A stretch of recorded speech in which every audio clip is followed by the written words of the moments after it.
Good morning, good day, and good evening to you, wherever it is that you might find yourself at this beautiful moment in time. Welcome to the Wednesday Wanderer, the show where we unravel the beauty of adventure and creativity one story at a time. This episode is brought to you by Anchor. We are also brought to you by Michael B. Isbell Media. At Michael B. Isbell Media, we specialize in online branding and massive campaign content creation for any company or brand to help boost your visibility online. Using the power of content writing, photography, podcasting, and videography to reach your community where they already spend their time and attention. As well as our direct branding and consultation services, we have helped thousands of brands across North America become more efficient and save time and understanding on their creative process by making easy to read and understand digital tools that will walk you through the steps to building out your brand in a massive way off the work you're likely already doing. Shop Michael B. Isbell features a broad variety of merch that you can pick up to show your support for any of the shows under MBIM's network, such as The Wednesday Wanderer, M&M's for Breakfast, or any of my own content with creative designs constantly being added in for purchase. Be sure to use the coupon code TWWSupport on shopmichaelbisbell.com to receive 20% off your entire purchase, whether that be digital or physical products. That's TWW Support on shopmichaelbisbell.com. Jason Patrick Gallit, aka JPG, is a pop culture critic and geek educator across his podcast Ready, Set Geek and public speaking platforms. He utilizes his student teaching experience and degree to put his passions out into the world and help educate through his area of expertise, geek culture. In this episode, JPG and I talk about the unintentional beginnings to his podcast and his educational background and training that is a huge foundation to his art form. We go into movies that were out at the time and some that were to come, as well as awesome video games that we both love to play. We talk about recasting and rebooting original series, cross-platform communication and eliminating friction across them, giving constructive criticism and admitting when you're wrong, and so many other awesome topics. So without further ado, I give you Jason Patrick Gallit, aka JPG.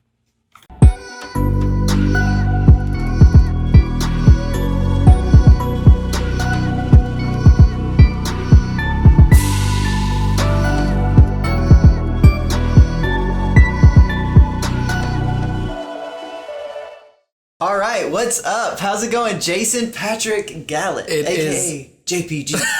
It's great to be here. I gotta say it that way every time, dude. I don't know why. JPG is something that I specifically use for, the podcasting world and for my public speaking and everything. So yeah. I always appreciate it when people call me it.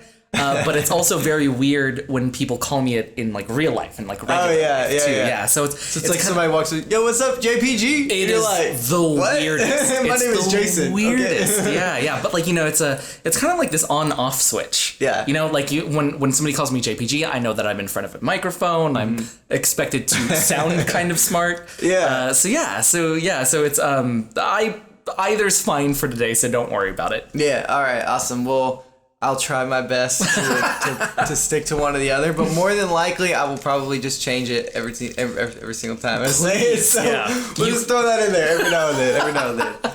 All right, Jason. So tell me a little bit about yourself in your own words. I know we've been really vague up to this point. As you guys know at this point, we like to keep it as vague as possible so that we can go into the episode, nice and fresh off the mind, other than like what social media people would know, like what you can hear from just whatever you're putting out there, which is obviously surface level. So, yeah. In your own words. Oh man. What do you got going on? What are you planning on doing with it? Like, gosh. Okay. So I would describe myself as a public speaker and a podcaster. Okay. The tagline that I usually use for myself is I'm a pop culture critic and geek educator.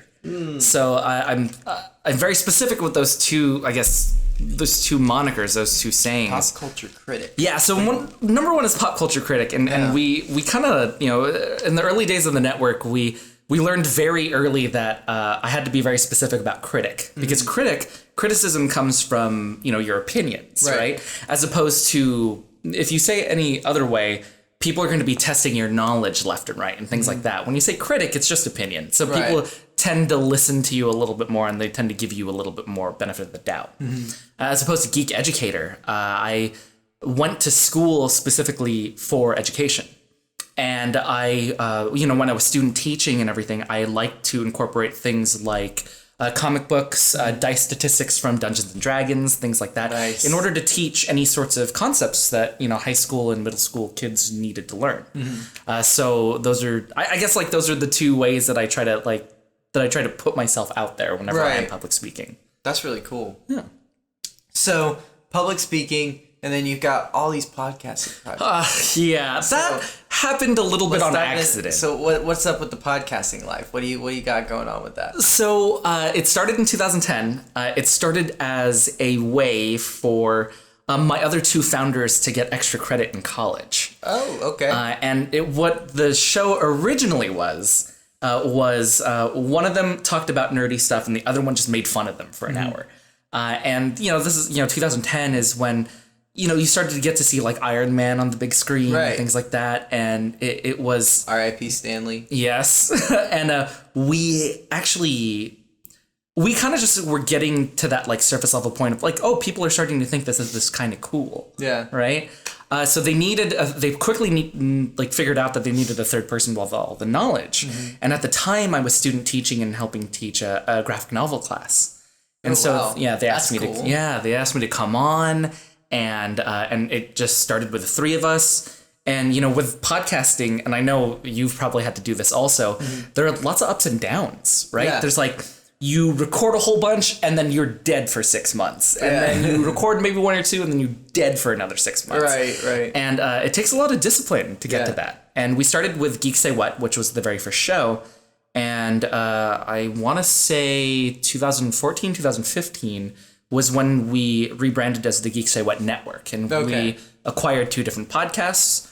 We retooled the very first one as well. And then we're going to be expanding to even more in the next, in 2019. Nice. Yeah. That's awesome. And what are the names of all those for people listening? So the flagship one is Ready, Set Geek. That is, our tagline for that is your starting line to geek culture. Right. It's if you've ever wanted to get into a piece of geek culture, we show you how to get into it. Right. So it's really good, guys. I listened to an episode today. Thank you. Actually, I listened to a couple of episodes today. Good. I'm glad. It's that good. I was listening. I felt like I was with my homies, because that's like who I am, So I was like, hey, this is cool. I had opinions to give. Good.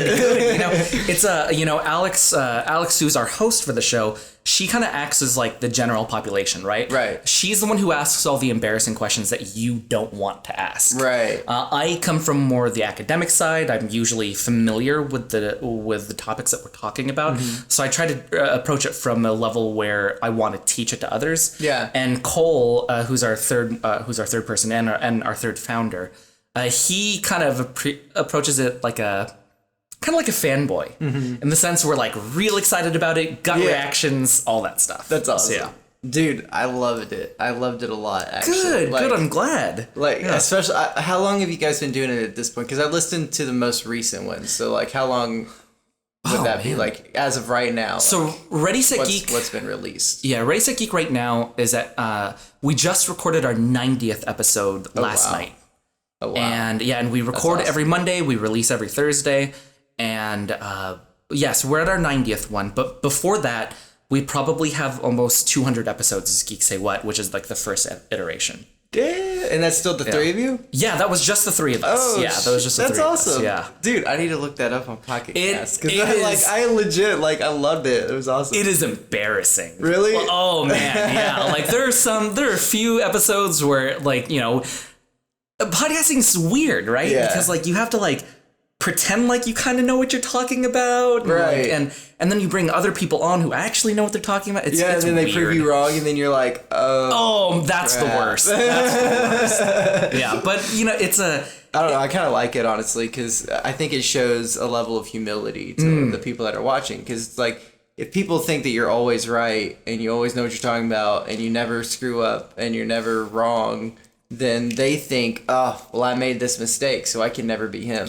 I can never do that. We try to be as approachable as possible, and especially with our approach, we want to make sure that everybody who comes in, if this is your first episode or if it's your 90th episode, you feel as comfortable as possible. Yeah. So we always we try to make it a little bit more conversational. I always try to make it a little bit more educational, but the other guy, so I'm pleasantly surprised. I was worried. I'm not gonna lie. Like, really, I was very worried, only because BBC has a reputation of making cheesy, in the moment stuff. Like, not necessarily with Doctor Who. Okay. But with their other shows, they have a history of, like, making stuff that's like, oh, well, this event happened, or this thing is going on in society, so let's just make a bunch of shows about that. Oh, so it's not necessarily the quality and the impact of making a message. It's just, like, that's what's popular. That's what's going on in life right now. Yeah. So it's like, I was worried. I was really worried. They, at times, and not just the BBC, but,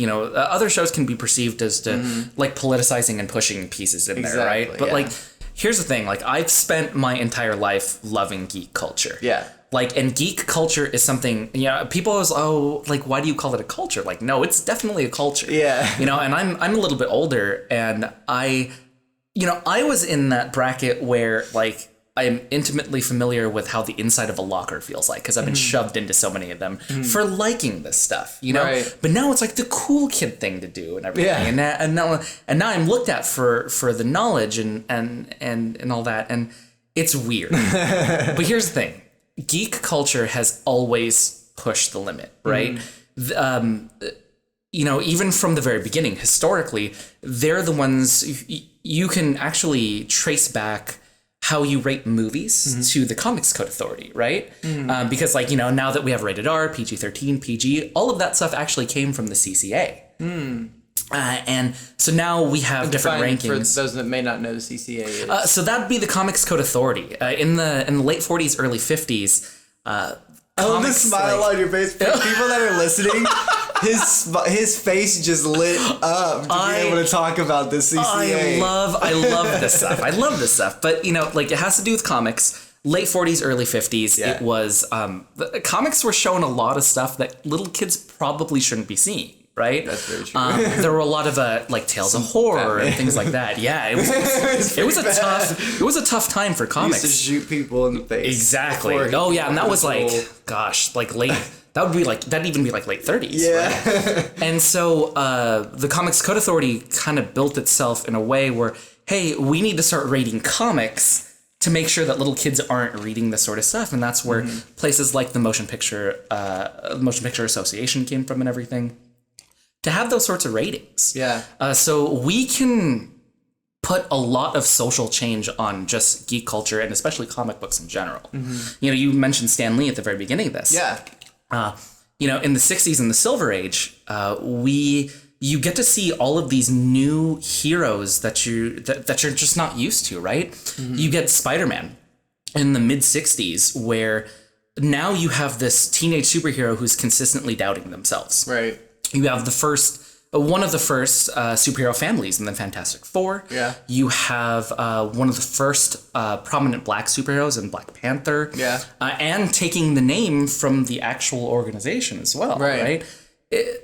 We've always been front runners in what needs to change. So that's why I was never too worried about the Doctor Who stuff. Well, see, okay, here's why I was worried about it. It was like I always wanted there to be a female doctor. Always. Okay. Because, like, every time he would come back to life or whatever, regenerate, it'd always be like, oh, I'm not a ginger. Oh, I'm just a dude again. Or like, oh, nothing interesting. Like, just another dude, Yeah. Always make a comment, like alluding to the fact that we were eventually going to see it, But then it was just the timing. I felt like with all of the stuff going on in society, which is totally, like, it makes sense why they would then put a woman into that position, because the doctor is a very, like, especially in geek culture, is like a very big, prominent role. Oh, yeah. And for girls to be able to look at the doctor and, like, them to also feel like, oh, I could be like the doctor and I could travel and, like, live this life and, like, have it whatever I want and stuff as well. That's a very positive side of it, and that's why I'm saying I'm really happy with the way that Jodie's playing the character. Oh, yeah. because I was really worried that it was going to turn into this like, oh yeah, the Doctor can be a woman too. See, it's the same thing. Because that's what they did with Ghostbusters, in my opinion. See, and it's like, and I can't stand, like, I think that there is beauty in introducing women into these roles, but like you have to do it because it's good for the story and make it make sense to the story and like focus on what you're telling. You can't just throw it in there and be like, yeah, there we go. We got it. See, we're on board too. We did it too. See, Here we go. All right, everything's good. All right, we're gonna go back to the way it used to be. That's how it always goes. With the 2016 Ghostbusters, with the all-female cast, I think my problem with that wasn't that it was an all-female cast. It's just that this wasn't the type of comedy that I'm currently into, right? You know, I think the women are incredibly talented.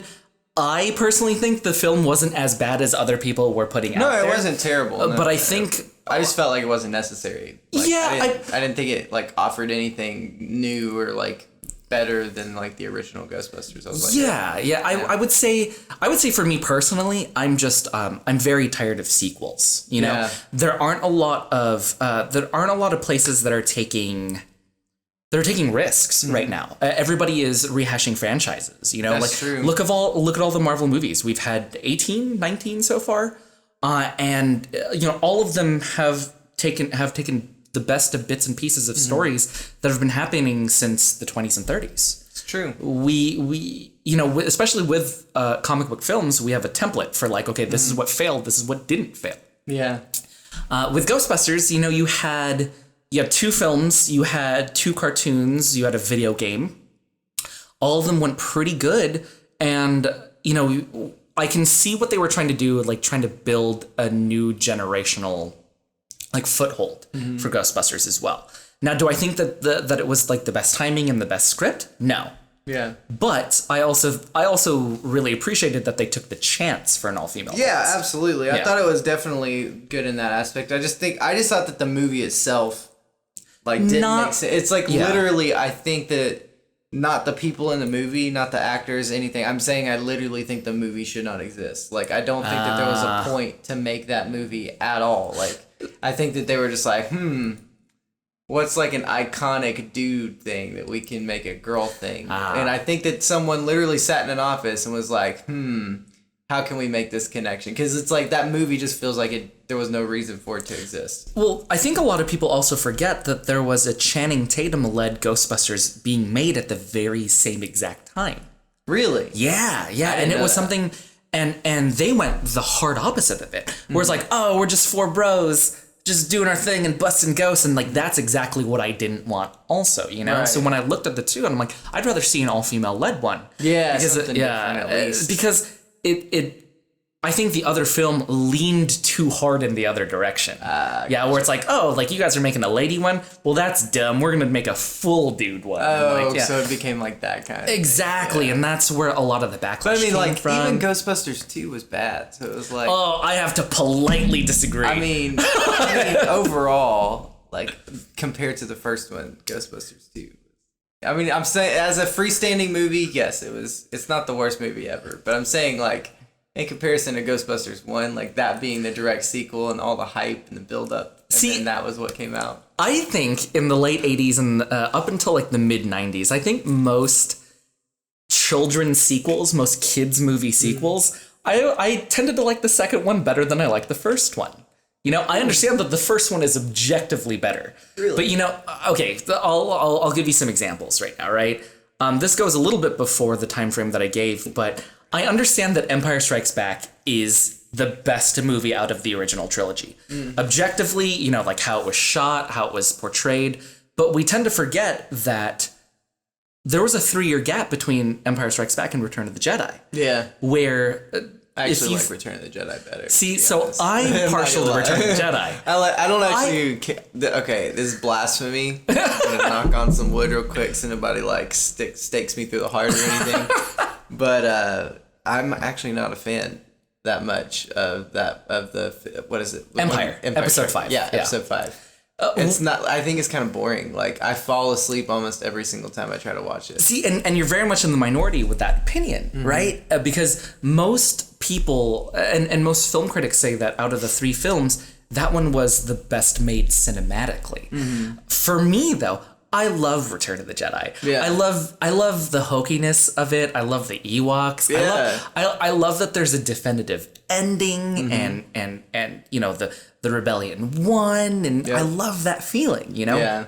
As opposed to Empire, which is like, it's kind of like Batman in that sense, where it's like, oh, I'm super dark and brooding and everything has to be sad. And like, it's easy to be sad. It's easy to be brooding. It's not as easy to be uplifting and happy. Yeah.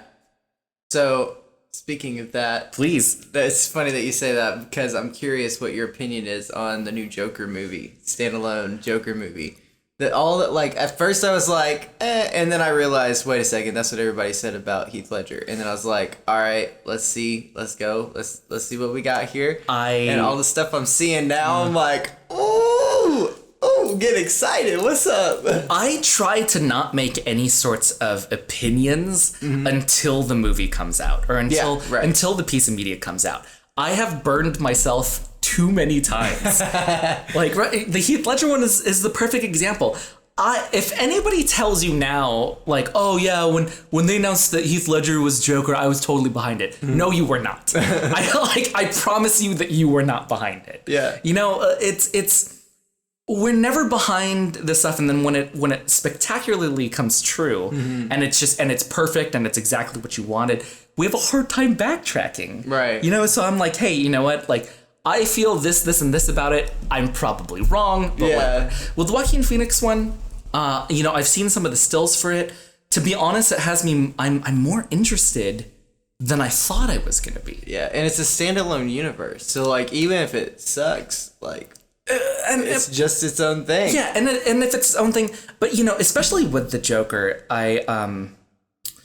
he is the kind of villain. He's the kind of and it depends on like how they frame him in the movie, right? He's the kind of antagonist that needs a really strong yet crazy protagonist, right? Yeah. Like if it was somebody like Robin or Nightwing jumping in, you know. I mean, honestly though, I mean, have you seen Gotham? I you know, I haven't watched it too much, to be honest. I mean, I'm just saying, Jim Gordon could definitely be that guy. You know, and there is precedence for that in the comics, where just recently Batman disappeared. Probably a few years ago, Batman disappeared, and Jim Gordon actually had a Batman suit that he fought in. That's awesome. And, right? It was like a full mech suit. Yeah, it was amazing. But yeah, like there's precedence for it as well. But you know, Jim Gordon, that's another, you know, if you read Batman Year One, for example, it shows this amazing Jim Gordon where he's just a lieutenant. He's just coming into Gotham. You can see that he's struggling with his marriage. He's just meeting Batman for the first time. I would love to see that sort of story as opposed to like the straight up Batman Joker fight and all that. No, like let's see something a little bit more interesting. Yeah. I mean, honestly, they did it really, really well at Gotham. Yeah, that's like, spoiler alert a little bit. Oh, please. Like, but not too bad. But the Jim Gordon Joker is like definitely a duality thing. Like, and I hear Jim kind of creates the Joker in a way. Oh, in a way. See, but like these interesting takes and all this stuff where it's standalone universes or separate universes. Have fun with those. You know, like we've already had the main story. Yeah. You know, and we're always going to be telling the main story. So have fun with it. You know, there's a bunch of DC Elseworlds comics that are amazing. Dude, yeah, like the Russia. Superman Red Sun. That's one of my favorite ones. Yeah. And if you're not familiar with that, it's what if Superman landed on Earth 12 hours later?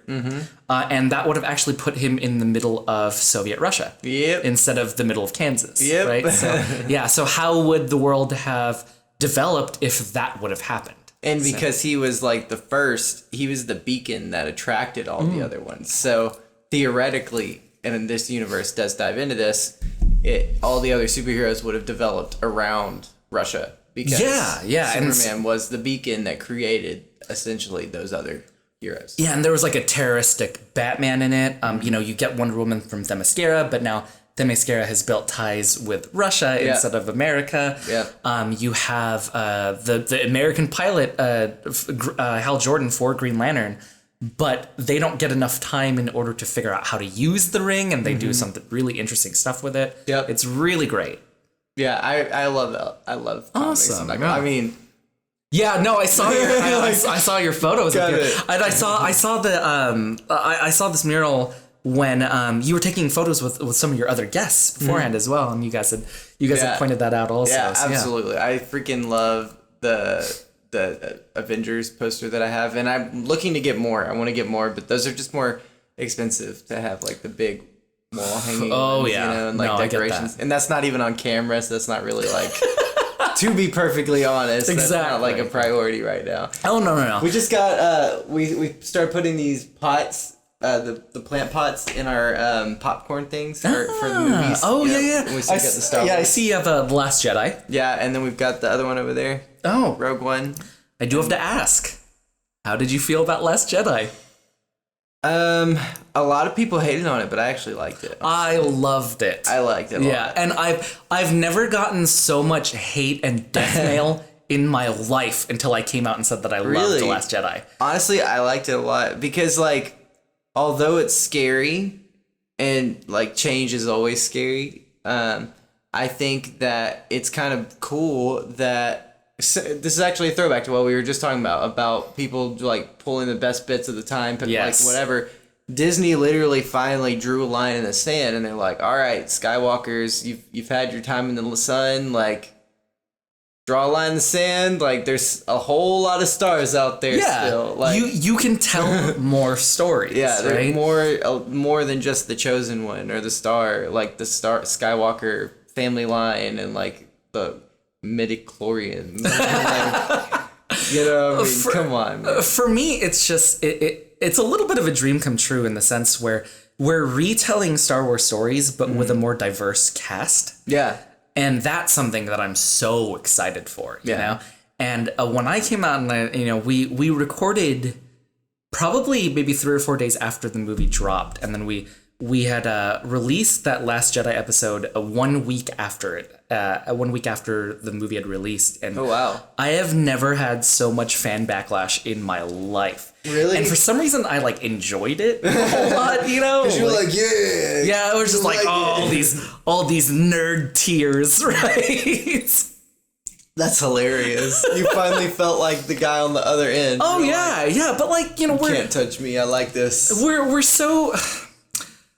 We're so worried, especially as speakers, you know, like we're just so worried to offend the people that are in the same culture as us. Right. You know, we're so worried about that. But no, we have to have different ideas because that's the only way that we can move forward. That's very true. Oh. You know, honestly, and moving forward is like the biggest, or moving forward is the most important thing that you can do as far as like building yourself and making something that's gonna last and like help you out. Oh yeah, no, and I mean, I know you definitely have a lot of background with that because God, like name a media that you're not in at this point. You know, you're doing what, like video, photography. Yeah. Now you're doing live streaming. Yeah. You're doing the Assassin's Creed live stream now. Yo, I'm glad that you were able to call out. Did you watch any of it? No, I haven't yet because I saw the links. Check it out. Yeah, I know. I gotta check it out, especially because video game live streaming is so, it's like new and fun for a lot of people, and a lot of people are making a whole bunch of money from it. But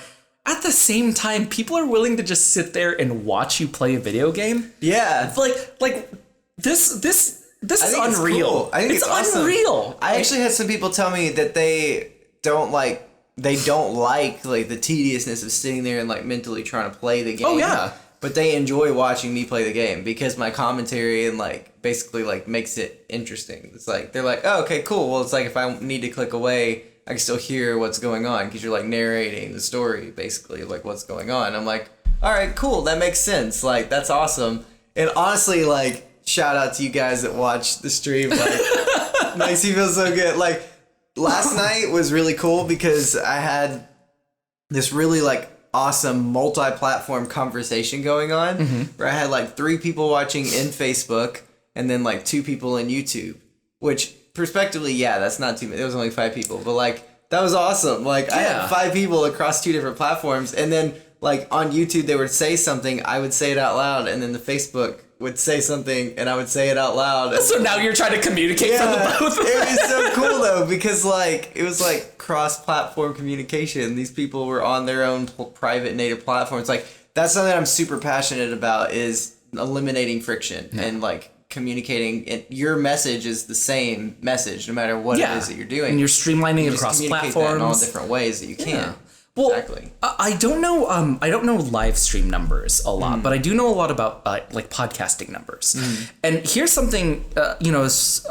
We actually do a class on intro to podcasting because we want to make sure that people get into it, because people are always talking about how they love sitting around and talking with their friends, and they love talking about specific topics. You can talk about anything on a podcast, right? Absolutely. It's like what we talked about walking up the stairs. Yes. It's like it's just a matter, you have the gear, it's just a matter of clicking record. And yeah. And we give out lists to people like, okay, like, what's your budget? Okay, in this budget, you can get all this stuff, then you can slowly start upgrading. With this budget, this stuff, And with podcasting, this is the number I want you guys to remember, 140. If one episode, you can get 140 downloads on one episode in a month, okay? You are doing better than 90% of the podcasts out there. Really? 140. Ooh, that makes me feel really good. My mom could download it 130 times for me. I'd still feel good about it, right? No, I'm not going to lie. That makes me feel really good about myself, because I was looking at the Anchor stats like yesterday, and I think I'm at around that range, if not a little bit higher. And I'm like, I didn't realize that was the gap. 90%. You're doing 90%. You're doing better than 90% of people putting out a podcast. Wow. Yeah, and the more you know, right? And it's just these. We have to remember these small benchmarks, right? Because podcasting is the one way that you can put your voice out there for pretty cheap. Yeah, if not for free. Exactly, right? I mean, the gear costs a little bit and all this. I'm not going to lie to you. Podcast hosting costs a little bit as well. I mean, but there are ways around it. If you are listening to this, you can podcast for free, because you're probably more than likely in possession. Well, no, not probably, more than likely. If you're listening this, you can 100% podcast with what you're listening to this on, because you can download Anchor or something like that and click record, and you can literally record from your computer microphone that's built in. You can record from your cell phone. You can record from like almost anything. Your the voice recording app on your cell phone and archive.org. Yeah. Those are the two things you need. Yeah. That's it. Yeah. Right? I mean, your headphones work pretty well too. Yeah. Like your headphone mic and stuff.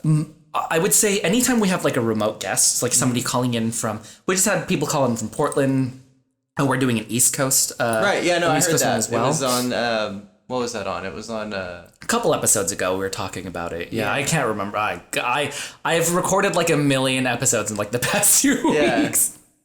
But yeah, so your microphone just on your headset, it works perfect. Yeah. So it's just, podcasting is something that like we have to get our voice out there, right? There's so many people with so many different like viewpoints and all that, and whether you agree with them or you don't agree with them, it's still great to put that out there, because it gains and strengthens your perspective. The biggest thing about podcasting is that it eliminates friction. I use that term a lot, is that you want to have a frictionless experience with your audience, with your people that you're trying to reach, whoever that is. And what that means is no matter where they are, no matter how they're trying to communicate with you, no matter how they're trying to listen to your content and engage, you have to be there equally. And the way, like for example, with my content, the way that I do it is you take the audio and you upload it to something like Anchor, like I mentioned a second ago. Again, not an affiliate or anything about anybody for this, but I should be if they have an affiliate program. Right. If Anchor is listening. Yeah, let me know. Hit me up. Let me know. But no, for real though, Anchor is really cool because it's free and it works really well. That's how I use mine for this show, for the Wednesday Wonder. Upload the audio to that, which I record with Adobe Audition.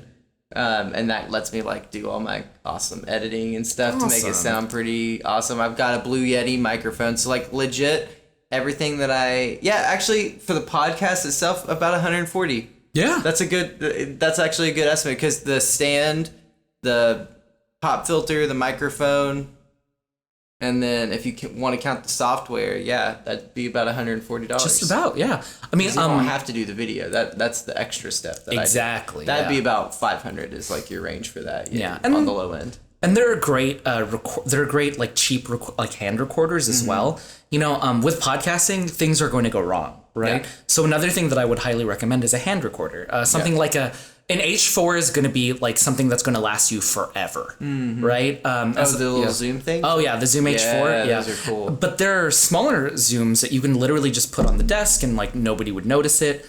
And then H6s, that's kind of be like your end all be all of like, okay, that's like, you can get up to 6 to 8 tracks on there. Super easy. I wanted to get one of those for my music, actually. I heard that's really good. It'll change your podcasting life. Yeah. Because then you won't even need all this stuff. You would just need to, you would need microphones, XLR cords, and the H6. That's literally it. It's amazing. Wow. Yeah. That's pretty awesome. It's so not like bringing it, like you can easily put it in a small backpack, like move to conventions, interview people on the fly. It's awesome. The sound fidelity is amazing.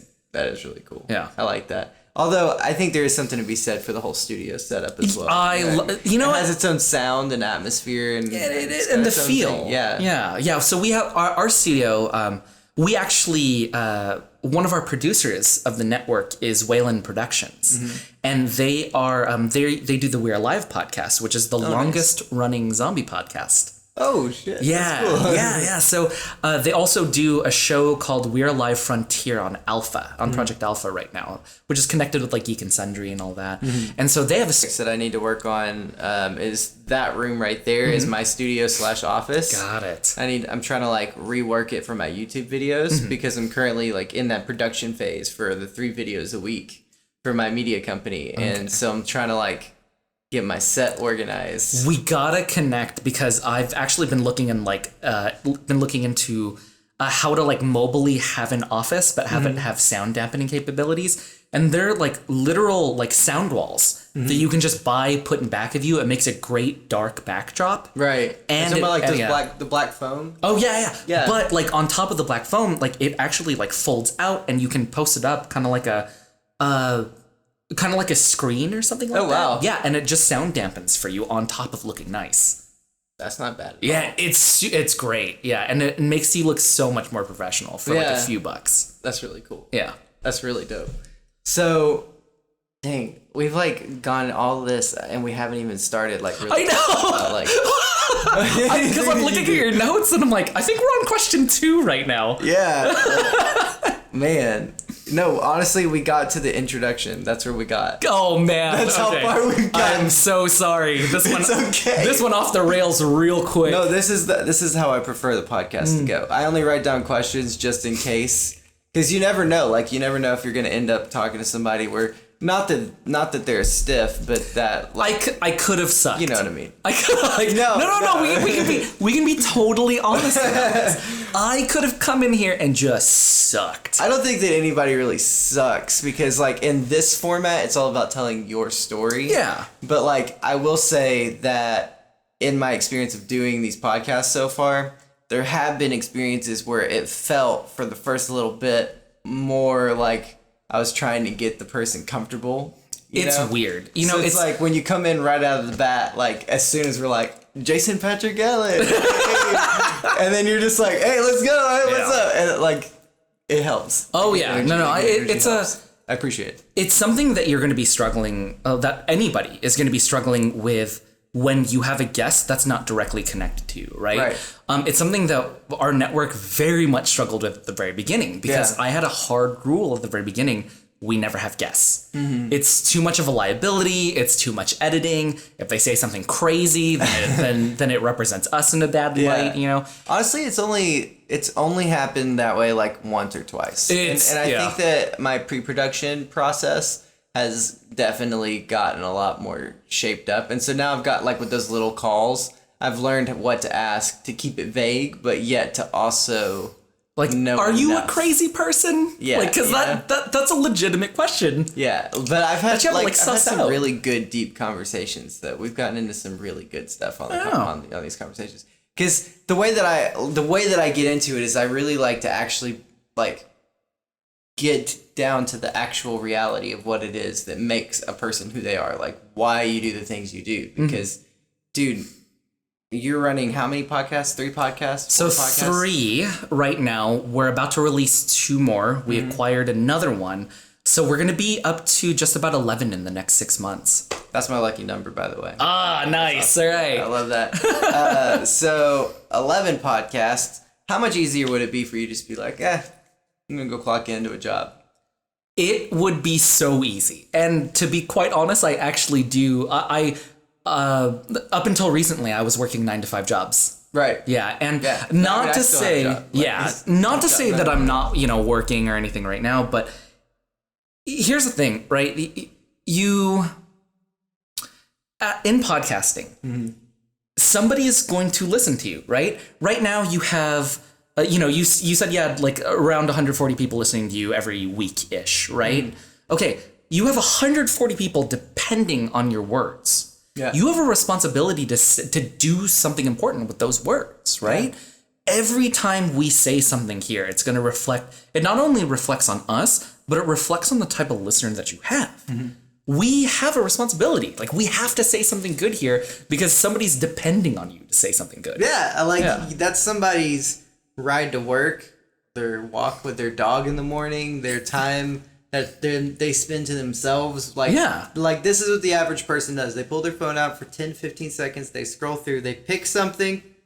They listen like 10 to 15 seconds. If they decide they want to keep on listening to it, goes in the pocket. Once it's in the pocket, it's done. Yeah. Like, they're probably going to listen to almost the entire episode unless you say something that makes them want to like turn off of it. And another podcasting statistic, if there are multiple podcasts that release on the same day, that person will only listen to one of them. I don't doubt that. So, and as the days go by from when they downloaded your episode, it exponentially drops as to if they ever go back to your episode or not. Yeah, I find that podcasting is not good for recycling, like having people listen to your old content. Not the best. It's not the best. Like YouTube videos, they have that feature where you can have the end cards and you have the info screens and all that, where you can be like, oh, look at this old, this old video. Like, let's recycle. Oh, check this old, conversation from way back whenever, and you can recycle it like really well.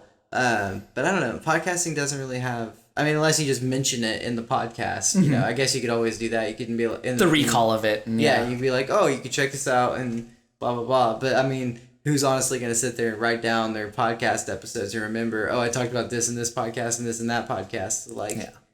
As you go on, I mean, people are only listening to the most recent one that you have to say. At least that's how I use them, honestly. Like, I really only listen to the most recent, couple of ones. And I think you're using them right. Yeah. I think the beautiful thing about podcasting is you're always moving forward, right? Every episode you record is somebody's first episode. Yeah. So, exactly. Yeah. So exactly. You never know where somebody's going to start. Exactly. Yeah. So, I mean, for example, with you, you listened to a couple of Set Geek episodes. You literally started listening to us like last week. Yeah. That today. Was your first. Today. Oh, today. Yeah. I was working. It was last week's episode. Yeah. And it was that was your introduction. Yeah. And I'm really happy you didn't get to hear me suck 8 years ago, And I thought about it. I was going to deep dive, but then I was like, please, God, we'll keep it authentic. We'll keep it authentic. I struggle with that because, sometimes I find stuff and I'm like, ooh, I could listen to this. Should I? I wonder what I would find out. Find out something I could just bring up and be like, so... You remember blah blah blah blah blah. Oh man, that's the worst. You'll start doing that'll start happening with your fans as well, where you'll see them out and be like, "Oh, do you remember that 4th episode where you said this?" And you're like, "Dude, I don't remember ever saying that." I remember jack that episode. I've had a lot of conversations since then. I'm exactly. Sorry. Yeah, but it's flattering though. Yeah. Those honestly, words stick. For someone to be able to, that's actually why I was quoting some of your stuff earlier. I was telling you saying things that I had heard in the show to you, so that's the way I think that, at least that's something I do. I assume other people think about it this way, the same way. I don't know because I don't know how other people think, but I would assume that the same thought process goes. When you quote it to someone, it's you're kind of showing that respect of yo. Oh yeah. I saw this. But there's a certain way, when you say it in a pretentious, they're obviously trying to go away. It's different when we're sitting here having a conversation. It's I throw something in there. Oh yeah. Don't really dwell on it. I just kind of throw it in there and move on. we don't kind want to go of to celebrity and only say their lines. Like, they're a human being, not a character. Like, it's different for this because, like, that's not a character. That's you. Yeah, that's me speaking right out now, there. So. And although I do admit there is a little bit of persona in JPG, you know, and I had talked about this with Voyage LA just recently, and it was the idea that, you know, I use my initials for a very specific reason, right? And that is because as an Asian male, it was very, very hard to be taken seriously. Really? Yeah, I think especially in geek culture, as an Asian male, you're really into this stuff, but you don't know what you're talking about ever.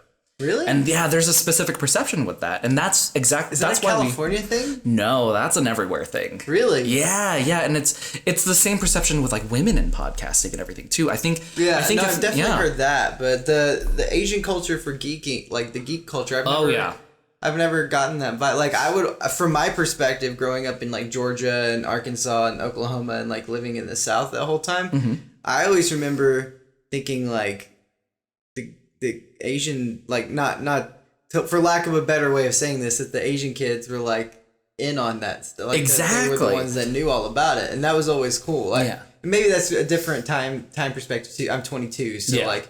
Me growing up, I remember looking to the Asian kids and be like, "Oh, dude, they're cool. They like know they got the anime and they know like how to do all this shit. They like all these comics." And and it's really that's cool. It's funny that you mentioned that because, you know, it's kind of that like, oh, they know about this stuff, but it's also the perception of, well, they don't really know about this stuff, you know. And I noticed that when I was reaching out to different conventions and reaching out to different events in order to be a speaker, that I wasn't getting anything back, right?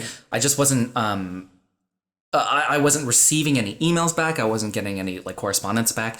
And even when we would go to conventions and, you know, we would introduce ourselves as the network, everybody would assume that Cole was in charge because he's an over 6 foot, like passing white gentleman. And, you know, and so that there's an air of authority there, and that's where people kind of gravitate towards.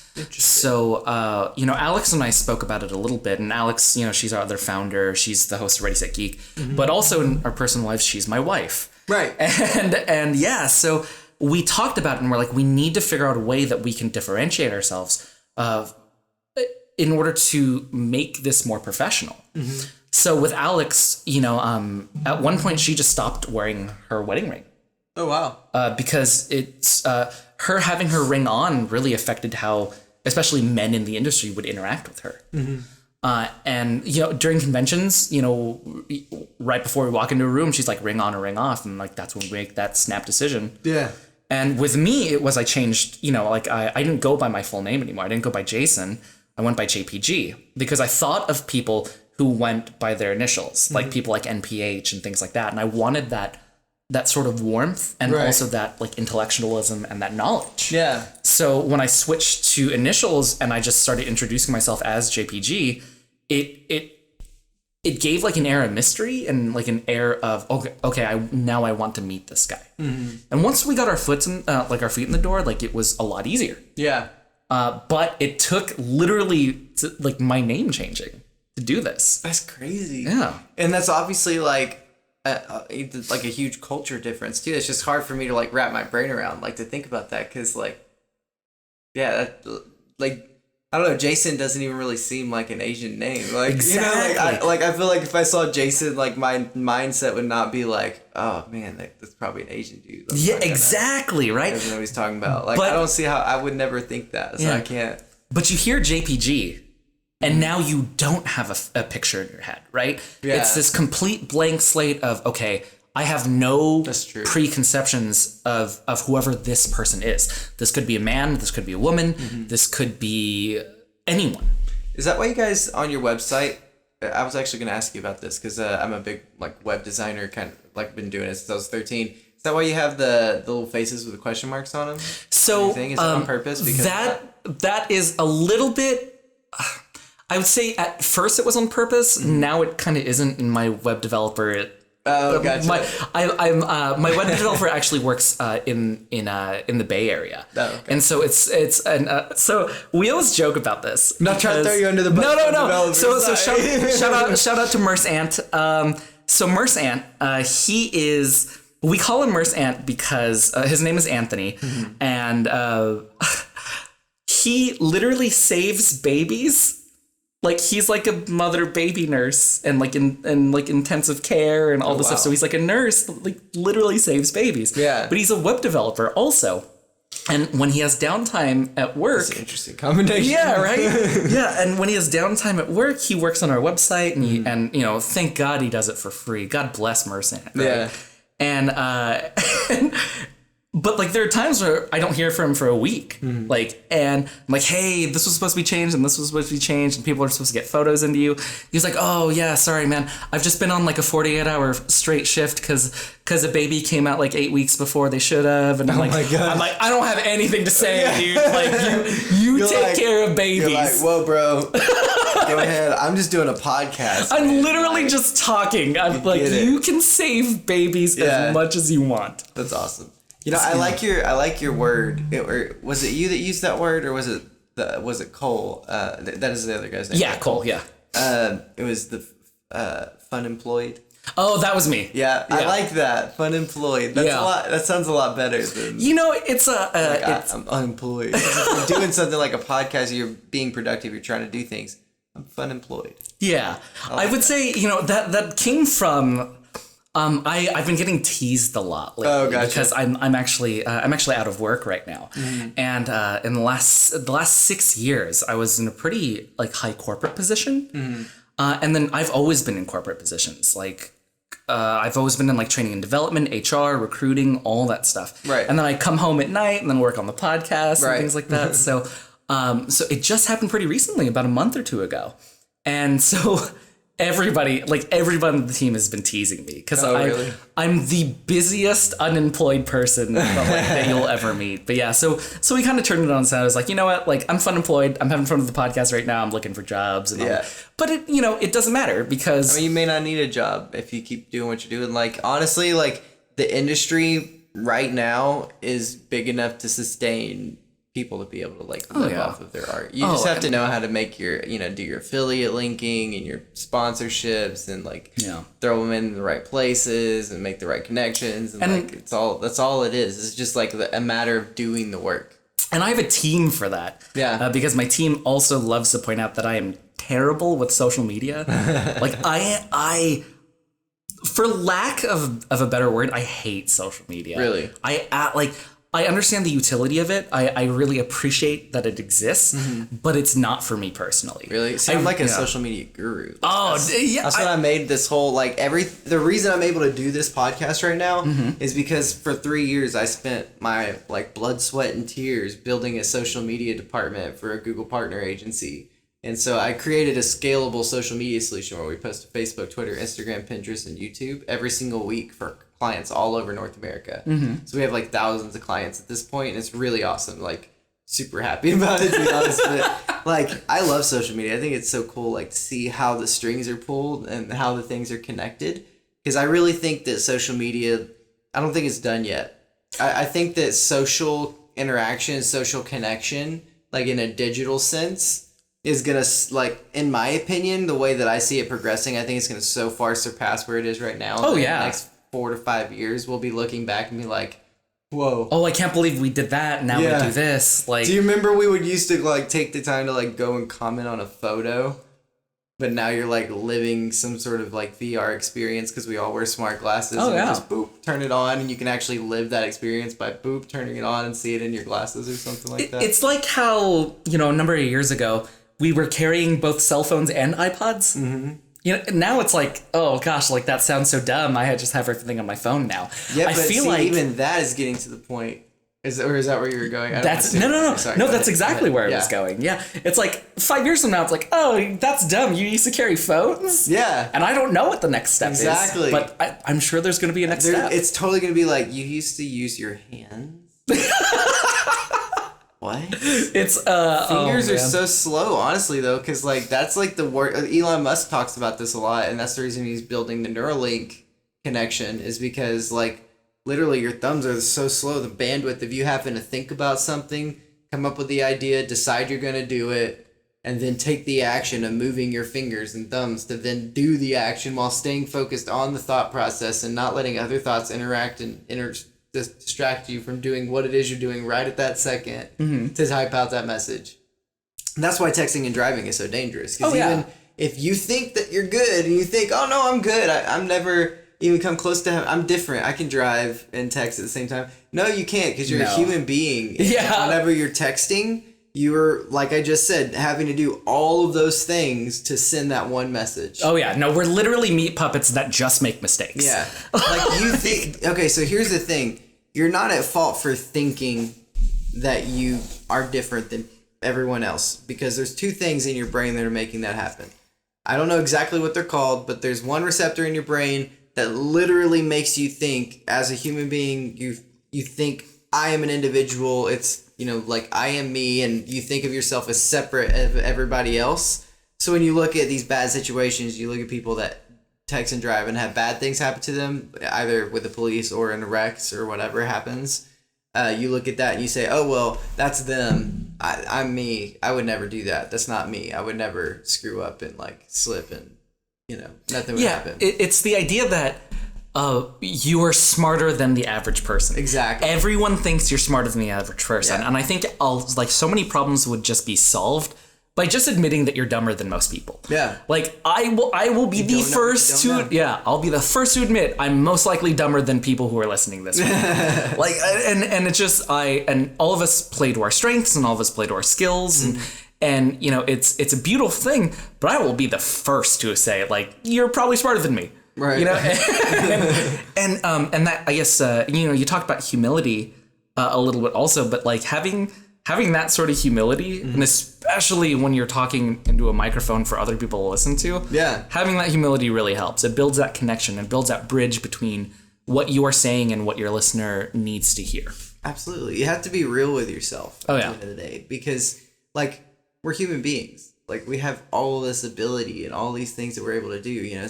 And going back to like the texting and driving thing, it's like that takes so much of your mental cognition, you know, like literally like just to block out all the sounds long enough for you to think about that text message.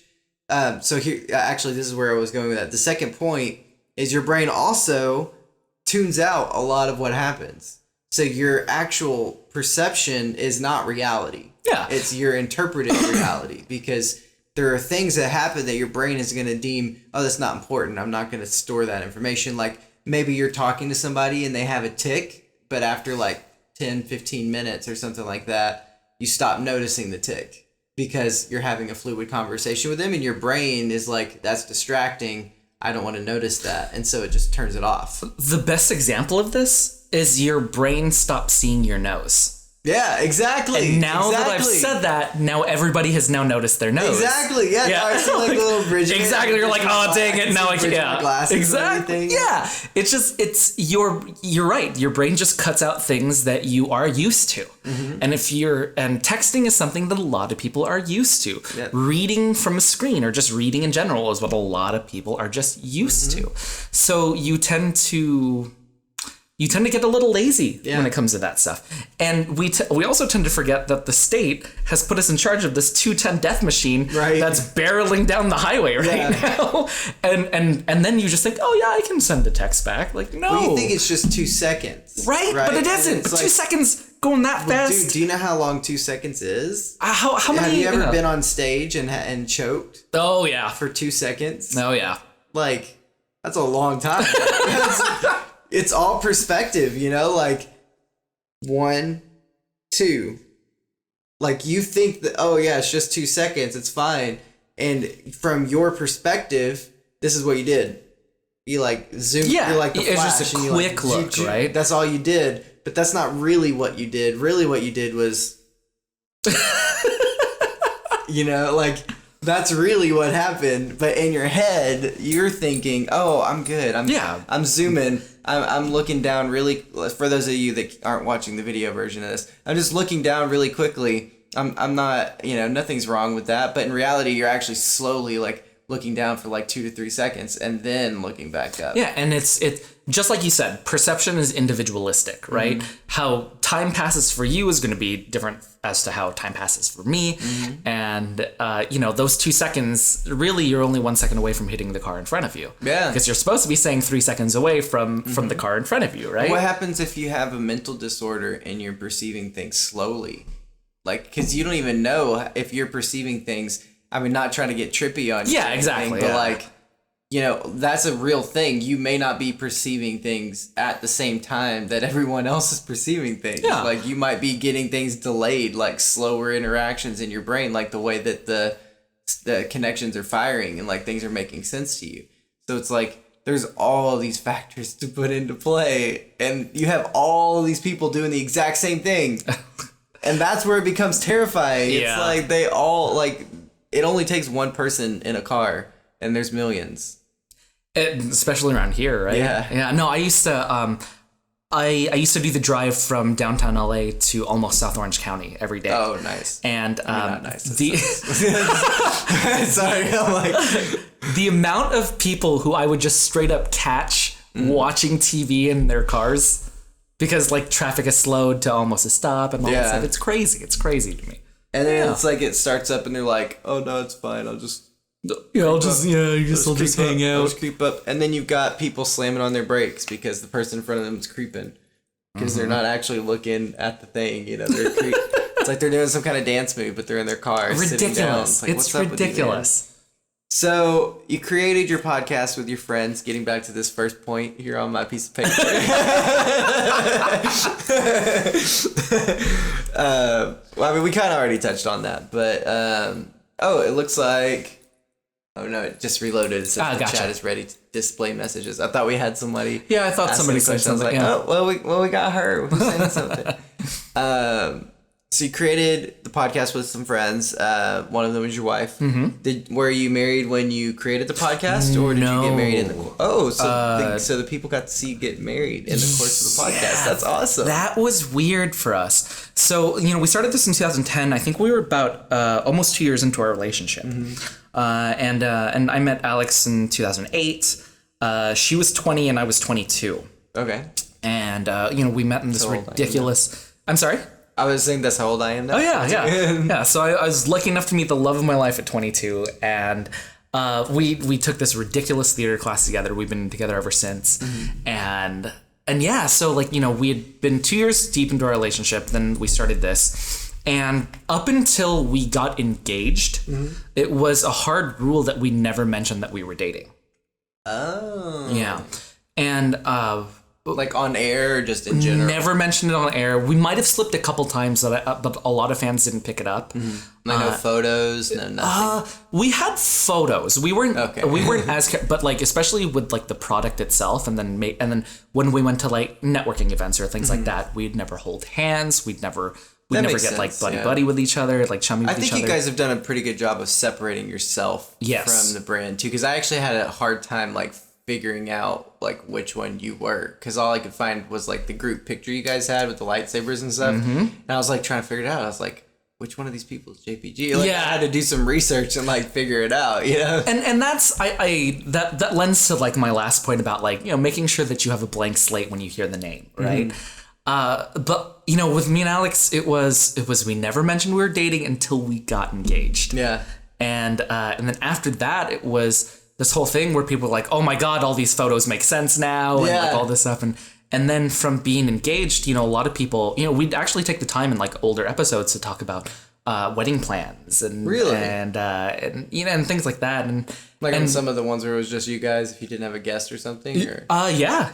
A lot of the times at the time we weren't having too many guests. Yeah. Founders ones we tend to go back to. It's been a big ask from our fans lately. They're like, hey, we love that you're having guests and stuff, but we kind of just want to hear the three of you sometimes. Yeah.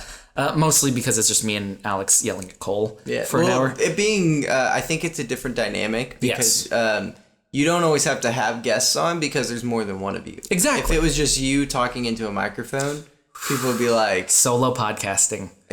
More respect. I mean, I have technically a solo podcast. It is my tough. video series, I turn into a podcast. I have a little thing that goes in front of it. It's like, this is the audio podcast version of my video series. And then it plays the audio from the video. I tell people all the time, like, try not to do a solo podcast. Like, do it with at least one other person in the room. When you run out of things to say, they won't. Right. And yeah, so... I'm about to start up a new podcast with my fiance. Really? I'm really excited about that. Oh, okay. I have some pointers for you then. Okay.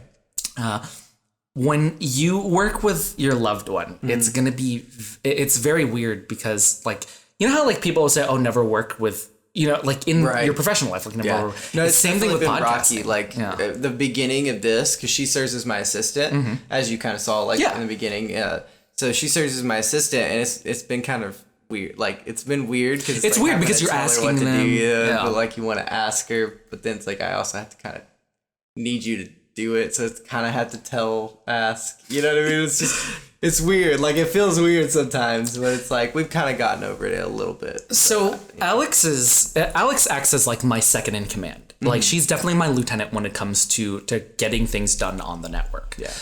That being said, you know, we think two very different ways. I come from the corporate world. She comes from the creative world. Right. And we think so differently, and I need her perspective for that stuff. But here's the thing. We always have to delineate where we're a married couple and we love each other, and we're a working team where we need to get stuff done. Right. And the first thing that she always asks me, she's like, is that coming from Jason or is that coming from JPG? and that's kind of the on and off switch that you're gonna need, right? Is this coming from Michael, my fiance, or is this coming from Michael, the podcaster, the media guru, all that stuff, right? And so that's the you always want to set those standards, right? That's something. When people found out that we were together, that was the first question that we always got on panels. First question we always got at conventions. Like, how do you guys keep such a strong relationship and working with each other and like not murder each other, you know? And that's the thing. You just need to make sure that you both understand that these are two different people. Yeah. One loves you unconditionally for all of your faults and all of your strengths. The other person is literally just trying to get stuff done. Right.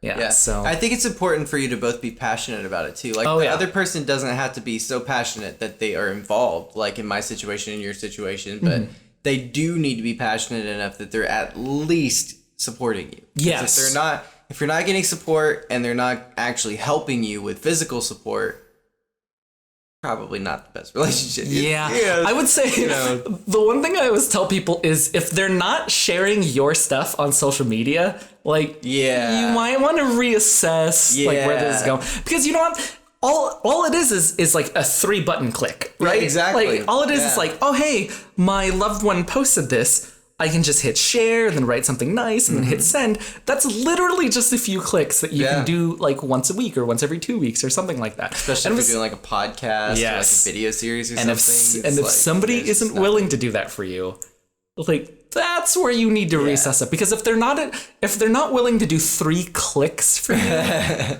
like, there's other things that they're not willing to do for you. Yeah, that's very true. That's very true. Priorities, going back to priorities, you know, it's like, priorities and perspectives, you know? And what's crazy is from the other person's perspective, they probably look at it from the aspect of like, oh, well, you're just trying to do that podcasting thing, you know? I just want to keep you from like going down that podcasting road.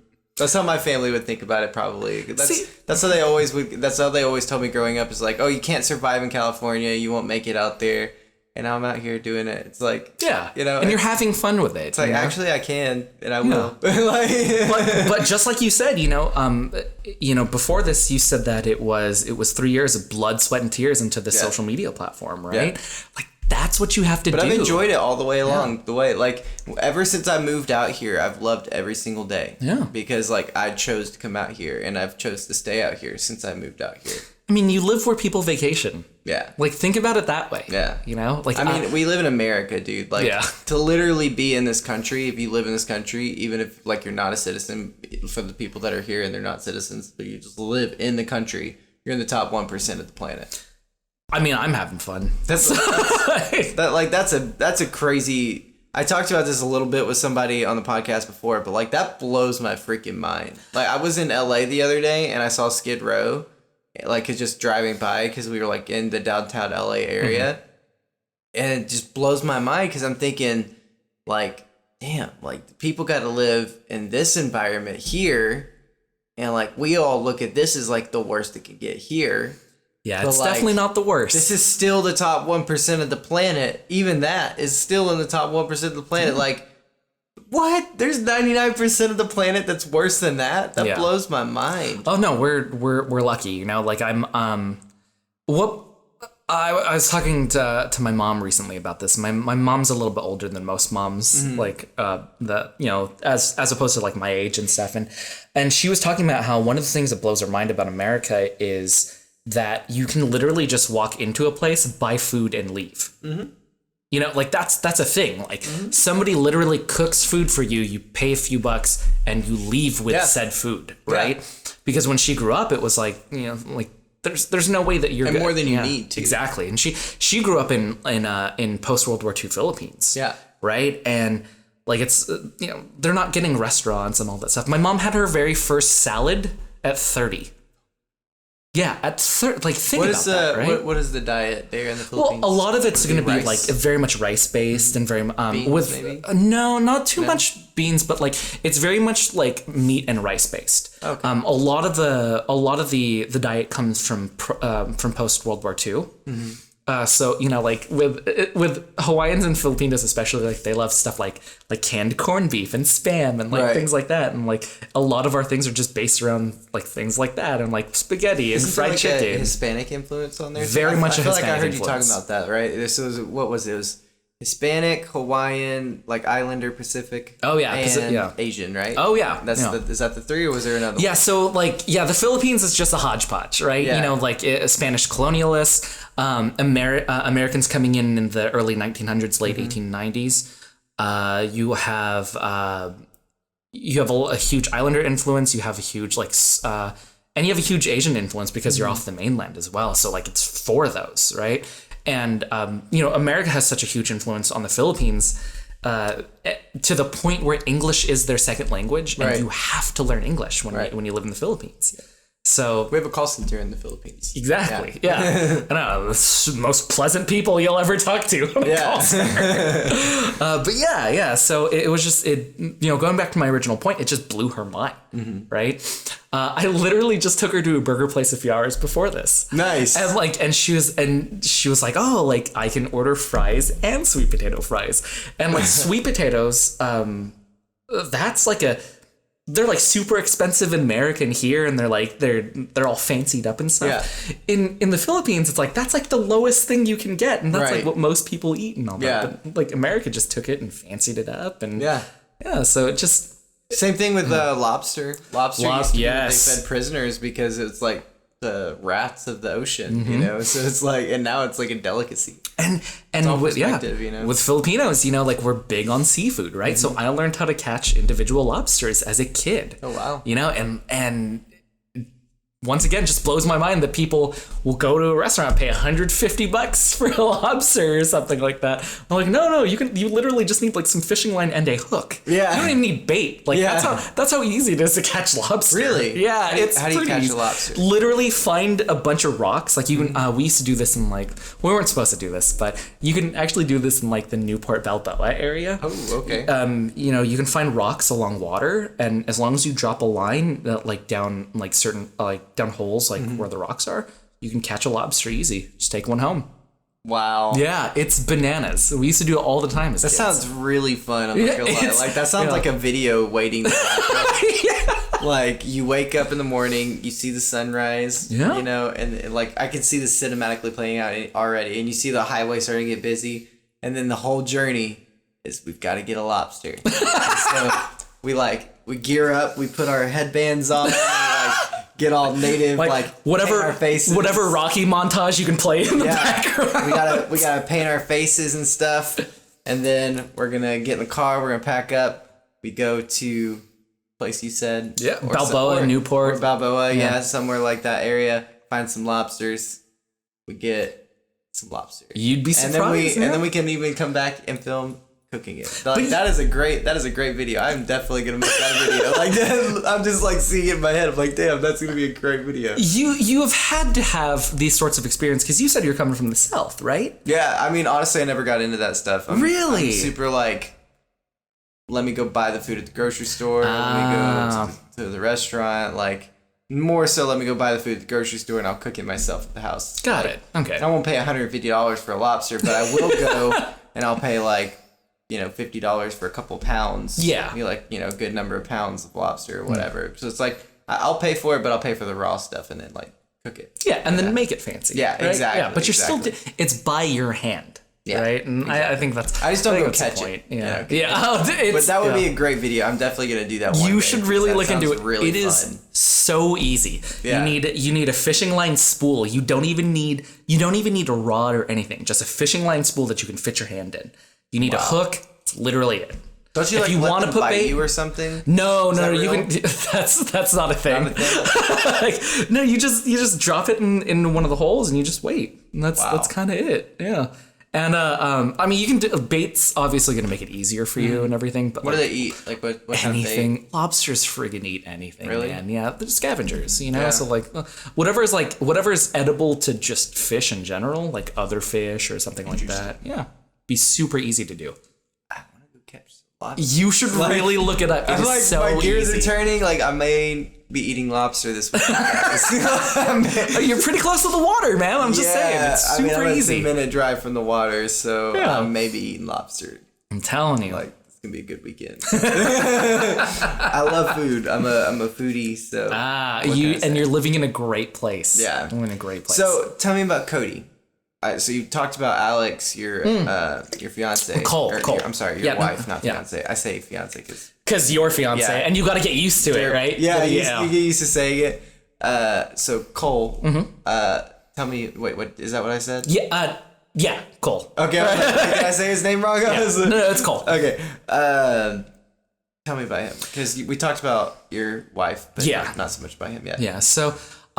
Where Alex comes in with like introduction and making sure that women specifically feel comfortable for the culture, Cole is... Which is important for geek culture. So important. It's super important. She has a million horror stories about that stuff.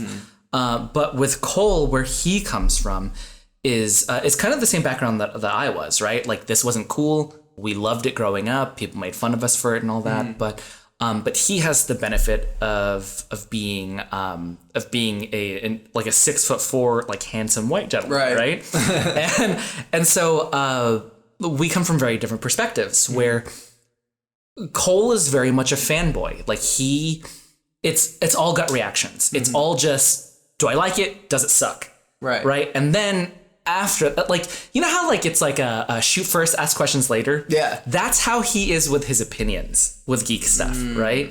That's how I am with pretty much everything too. Like I'm just honest, you give your opinion and then you do the research to back up the opinion, or you learn that you're wrong and you say, okay, cool, now I know, here's this information, here's how I learned this information, and then you move on. So that second part where you go back and you're like, oh, I'm wrong. Yeah. Okay, Cole is completely missing that gene. Oh, okay. And which honestly makes for amazing recording. I would say conservatively the goal of the podcast. Oh yeah, like conservatively 90% of people listen to our podcast to see what crazy things Cole says. Really? Oh yeah. That should be a segment. Is that a segment? Crazy things from Cole? We don't make it a segment because it literally happens every podcast. Oh, it's just like the whole show? Oh yeah.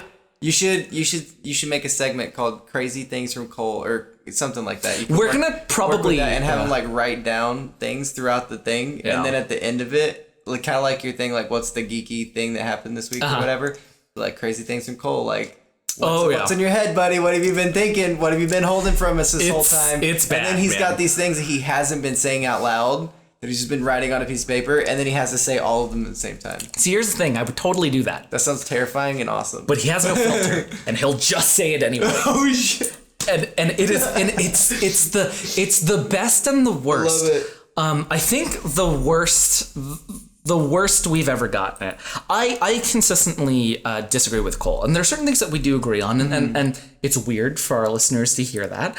But most of the time, Cole takes a stance, I'll most likely take the other stance. Not to play devil's advocate, mostly because I believe in that other stance. Right.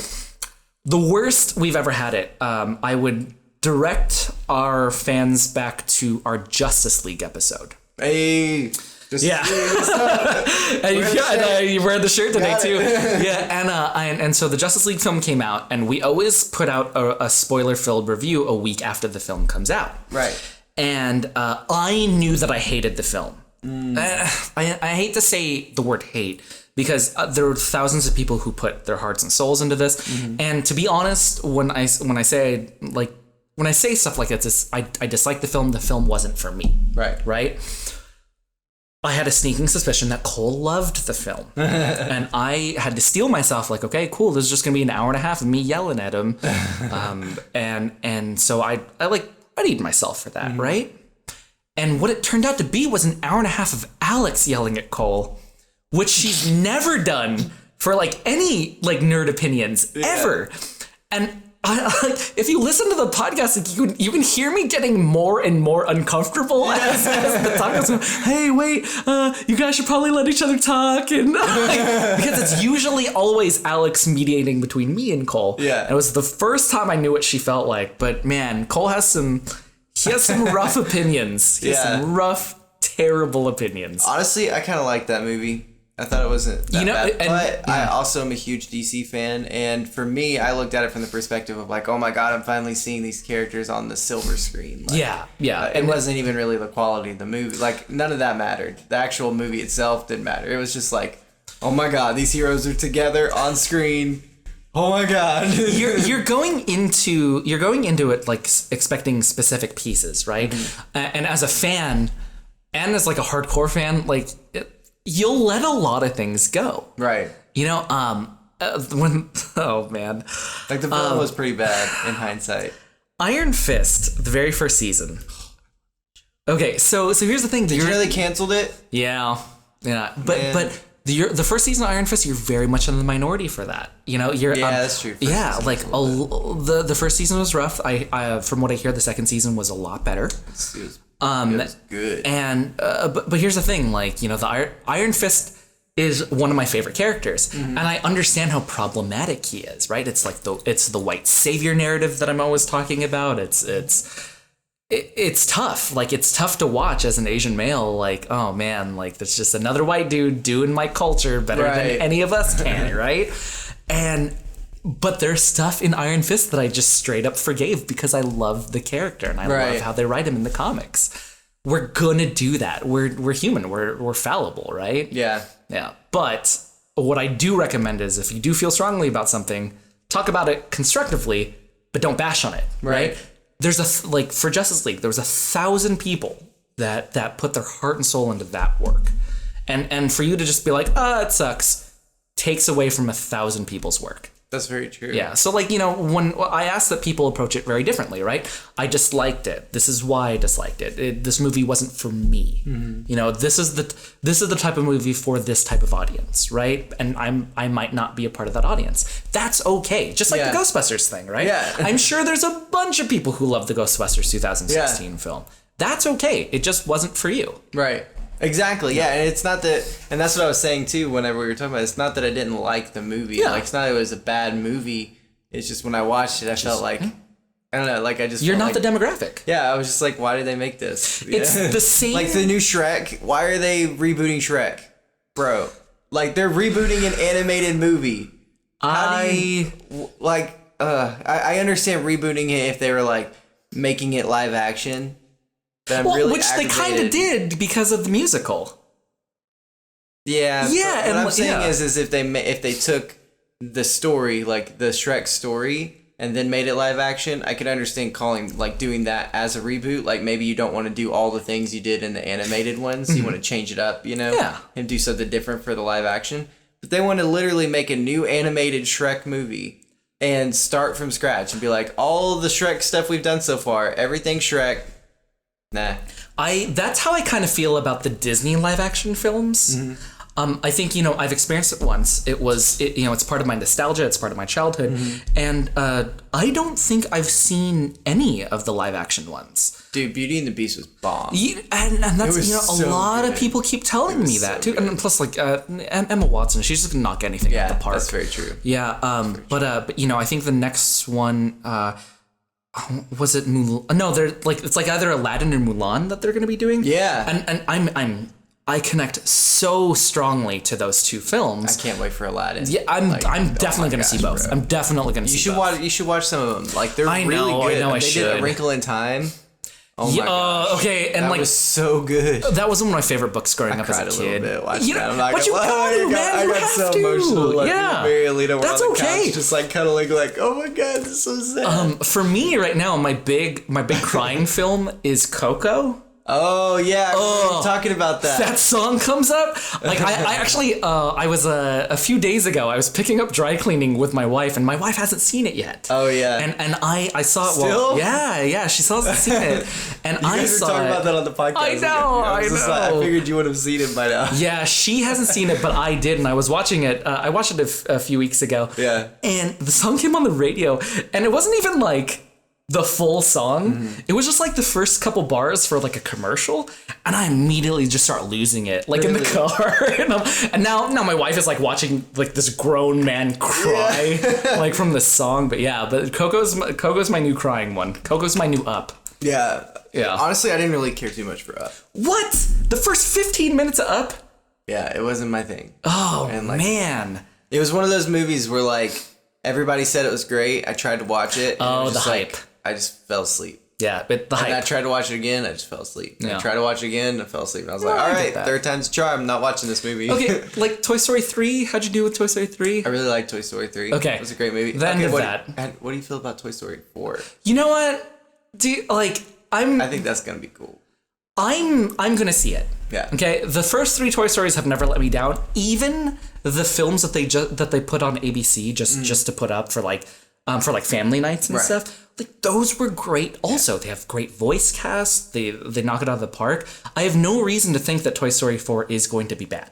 I do think it's another case of exactly what I said about Ghostbusters, though. It's another movie that doesn't need to exist. Yeah. Because the third movie completely wrapped it up. Like, Andy gave away the toys. Like, he let it go. It was a bookend from childhood to becoming an adult and putting that away. Like, unless maybe he's going to go, like, track them down and, like, make it a vintage collection as an adult or he has kids and then he wants to get all of his toys back. Maybe that would be cool. But, like, if it's not centered around Andy and it's just some random kid, like, I don't even think I would enjoy it. I feel the younger me inside of me that would just be like, no, this movie sucks. Like, there's no Andy. Like, screw it, I'm out. But like that's always our feeling, right? Like, this isn't for me, so it's going to suck. Yeah. Like we have, like it's we're so averse to that change, right? Because this is what affected me as a kid. Like, okay, so did you ever see the Mighty Ducks films? Yeah. Okay. Obviously. Yeah. So with the age that you're at, like, they came around the same times that you were very young. You most likely watched them with family VHS, and all that. Man. Exactly, right? and so now you understand how great that film is, right? What if they tried to make it now? With like cell phones and texting and like all this other stuff, right? Like you'd be so resistant to it. Yeah. There's a big reason why, like, The Sandlot, right? If somebody ever they did a Sandlot 2, and then I think they did a Sandlot 3 as well. I might be wrong on that, but I know that for sure that they did a Sandlot 2.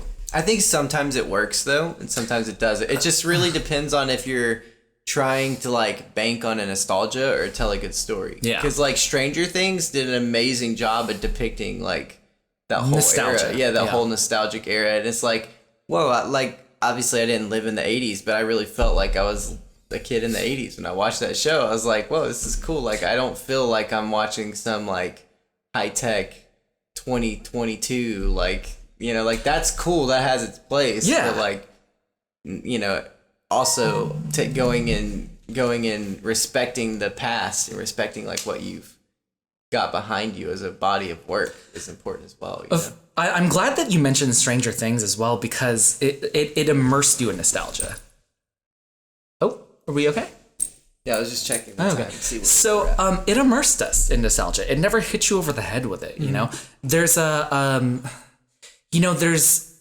Ready Player One, for example, tried to do the same exact sort of thing.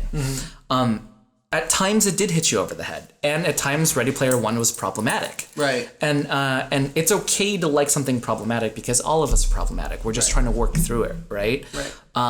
But there's a difference between that immersion, like Stranger Things, and then certain parts of Ready Player One. Mm-hmm. So I definitely get it. Dude, okay, so Stranger Things, this is a really controversial opinion. Please. Okay.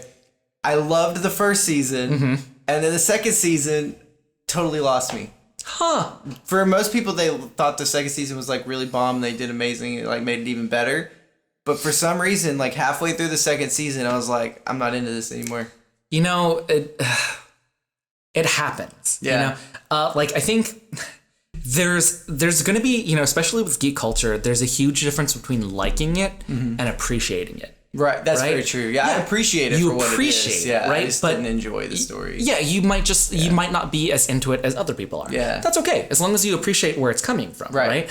Like, people Netflix appreciate... making it too. Oh, like, yeah. The fact that Netflix made that is crazy. It's that's amazing. A private company. That's not like they are kind of now, but it's not like a big film network conglomerate company or whatever. It's Netflix. Like, they're a streaming service, and they made that.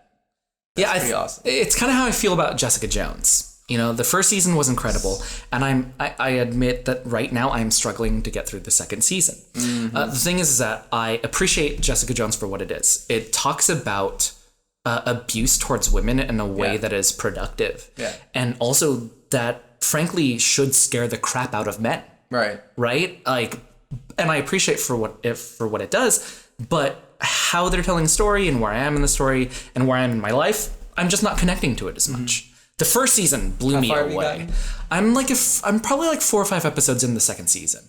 I hear once you get to like episode 7-ish, then that's when it like really takes off. Yeah, and it's like pure Jessica Jones. The end of it's really good. Ugh, I have to get back to it. I remember like the second, fourth probably being like really bomb. Like, oh my gosh, I can't stop watching this. Yeah. But there was a grind in the middle where I was like, gotta watch another episode. Exactly. Yeah. The best idea, or the best example that I can give for this right now is DuckTales. Mm-hmm. Going back to DuckTales. Yeah. So going into DuckTales came out like early to mid 90s, and it was like this great sort of like family oriented action adventure show. Right.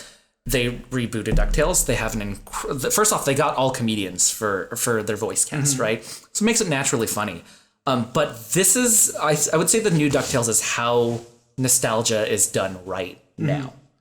Like it updates a bunch of stuff. It adds diversity to the cast. Right. It's so much fun. So yeah, that's the one I would say if you're looking for pure nostalgia in the best way you can possibly imagine it, DuckTales. What about the Pokemon movie that's coming out? Have you seen the new trailer? Detective Pikachu. Dude, oh my gosh. I saw the Detective Pikachu trailer today, and I freaked out. Like, oh my gosh, that was so cool. Yeah, so controversial opinion for this one right now.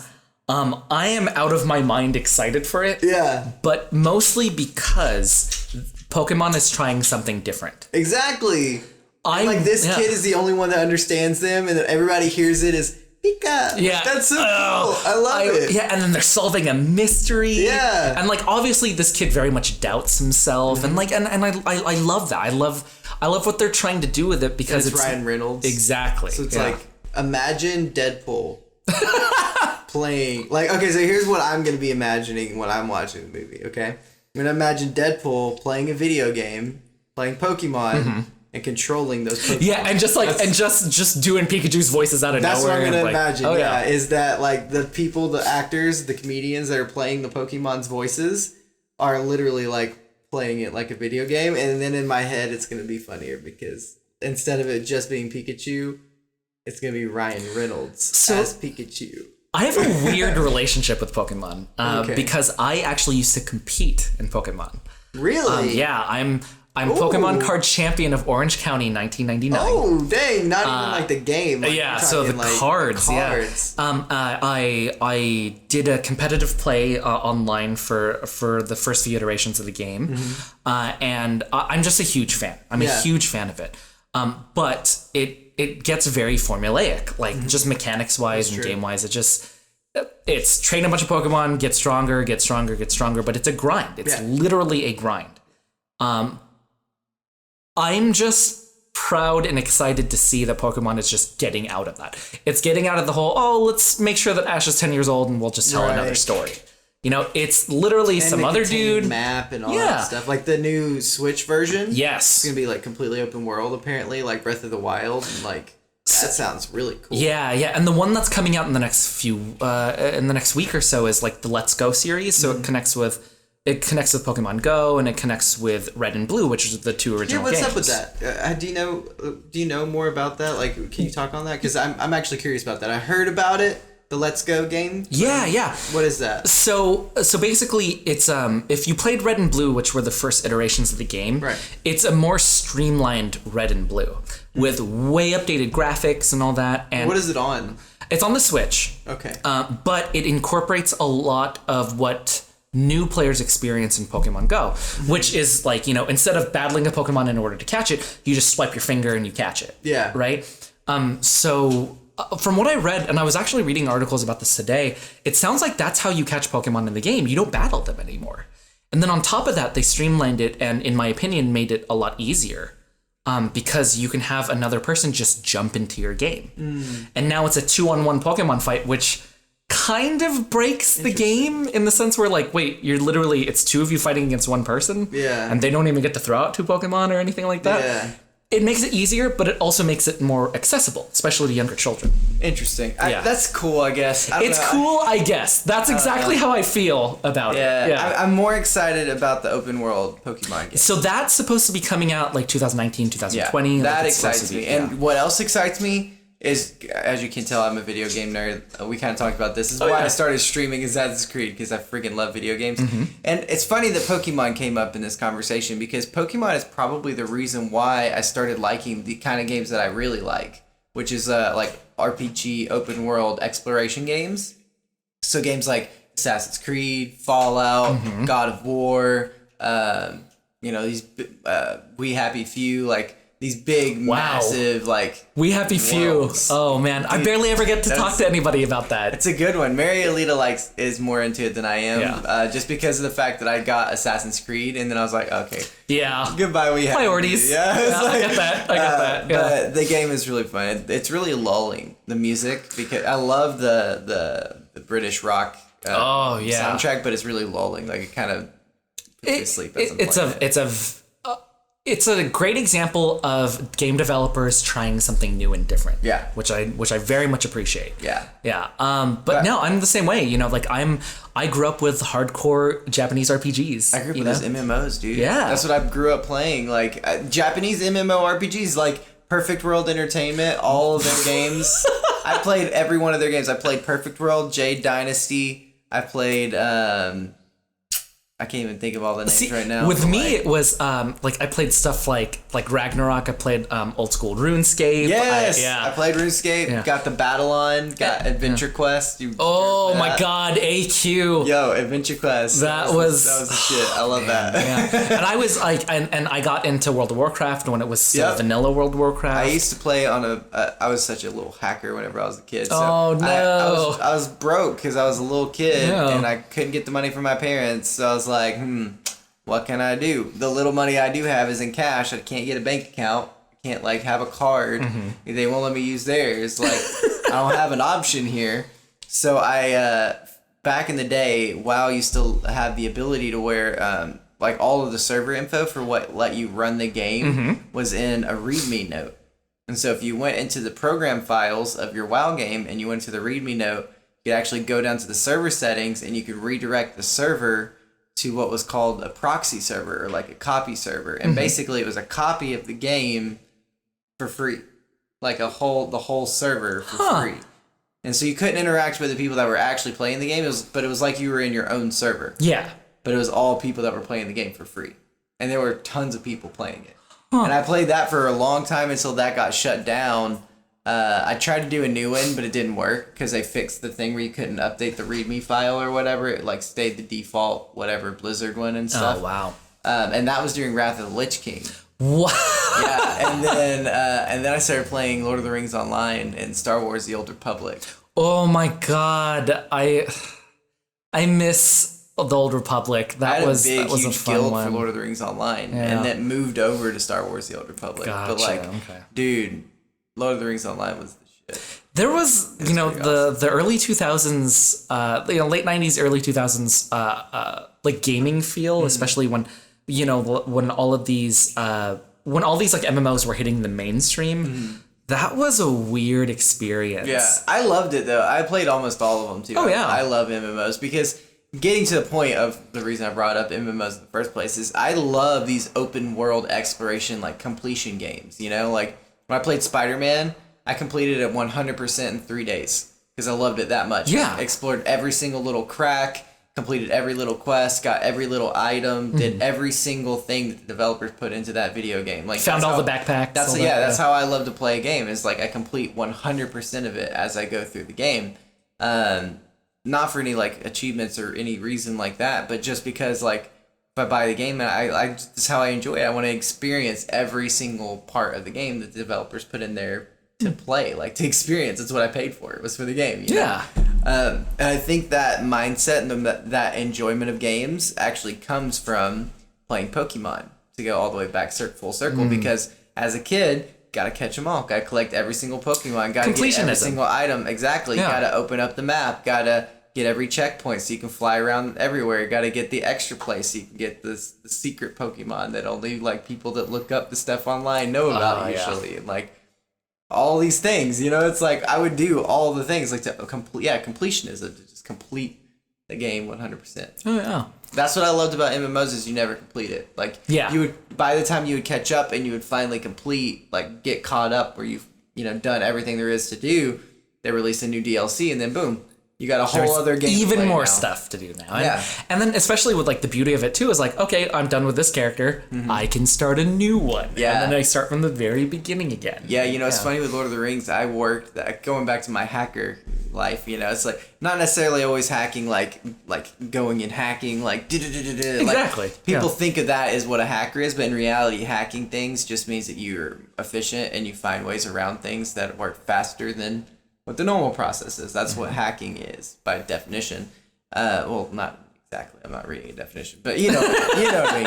As a general definition, that's what hacking is. Like you can hack culture. Like your life. You can hack your life and like find life hacks. Like that's why that exists. Getting to the point here. What was I talking about? MMOs, finding a hack. Oh yeah. So Lord of the Rings Online, they had a system called the turbine point system. And I think that they really did very amazing things for pioneering the free-to-play model, which, unfortunately, the free-to-play model in MMOs is what eventually led to microtransactions in console games. So it does have an unfortunate bleed-off side effect. But for MMOs, this works amazing. It's an amazing process. So the game itself is free, and then you earn these turbine points by completing deeds. So, like, let's say you kill 50 wolves, you earn 5 turbine points. You kill 500 wolves, you earn 10 turbine points. You kill 1,000, you earn 20. Maybe that's like the tier or whatever, right? Okay. As an example. Yeah. And so what I would do is I would create a new character, and you get 4 zones from the beginning, like for free, like guaranteed. You get 4 zones. So I'd create a new character, and then I would clear every single deed in all 4 of the zones to get the maximum number of turbine points. Delete the character, start over. Delete the character, start over. And I would do that over and over. Accumulate the turbine points. Yeah, and then I had my main character who I would just play through the game and completionist, do every single thing as I would go. And then slowly but surely I was able to like completely unlock the game for free. Yeah, but like that's, microtransactions, I understand why people have such a... why people think of it negatively, right? But microtransactions keep developers like in the black, So I have a problem with microtransactions in a console game. Not in a game, not even in an online console game, but in a game that I'm paying anywhere between $60 to $100 for, depending on the version, the special edition that I get. Let's say I get the $100 version, so that I can get the DLC pack, right, and get the season pass, which is a valid like add-on, buy-on. You want to get more content, you want to keep that going. Sure, that makes sense. Here's where it becomes a problem: is when they go into the game, the developers do, and they make it so that it's going to take like 50 hours to get to level 10, but you can pay $10 to get to level 10 right now. Yeah, that would be the prime example of how you shouldn't be doing microtransactions. Yeah, and that's how they do it. And that's so the problem. For me, microtransactions should exist for like aesthetics, right? Mm-hmm. To look a cooler way or anything like that. But it should never affect the actual game. Years ago, when Mass Effect 3 came out, the first and second Mass Effect were huge successes. Two very, very different games, and the third game kind of meshed and melded into making like the best of the first and second game, right?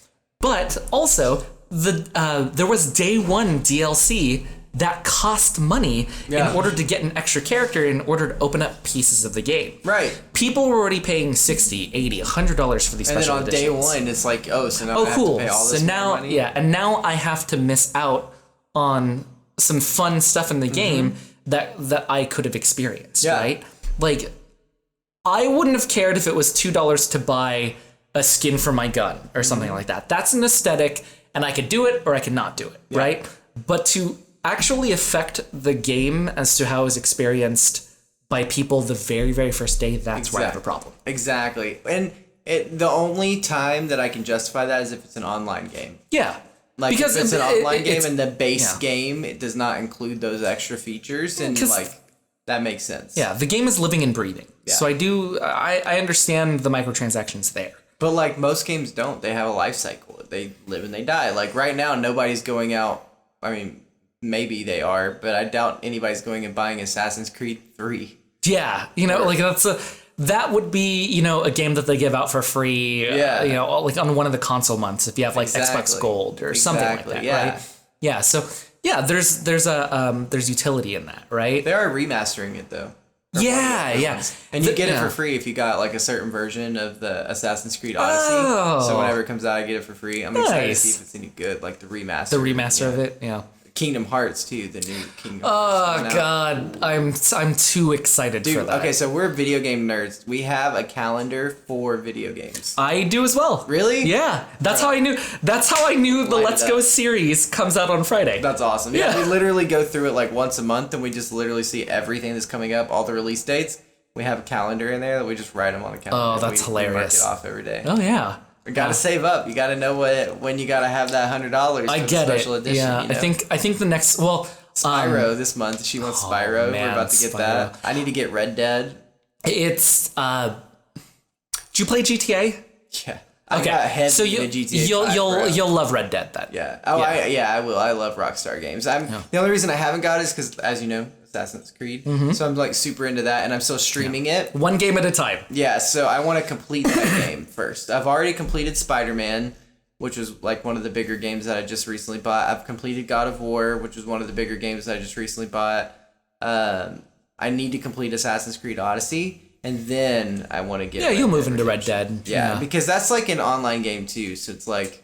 Well, online is supposed to come out at the end of this month, at the end of November. That's really what I care about. So it's like... That's what... honestly... I had GTA... Okay, so this is another blasphemous statement. I'm sorry, guys. I'm just throwing out, like, on the geek scale, like, I'm, like, crucifying myself here. But I got GTA 5, and I played that heavy for, like, 3 years. Like, heavy. Unlocked everything, all the businesses, everything that you could do in the online game. Okay. Never played the story mode. You know what though? I never get played it. The story mode. I get it. You know, I'm really okay. So I've never been a big fan of the GTA series or the Red Dead series, and I was convinced by a group of friends who we all play video games with. I was convinced by a group of friends to pick it up. They even actually bought me a copy of it. Oh wow. Yeah. So I jumped into the story and I'm like, oh man, these controls are terrible.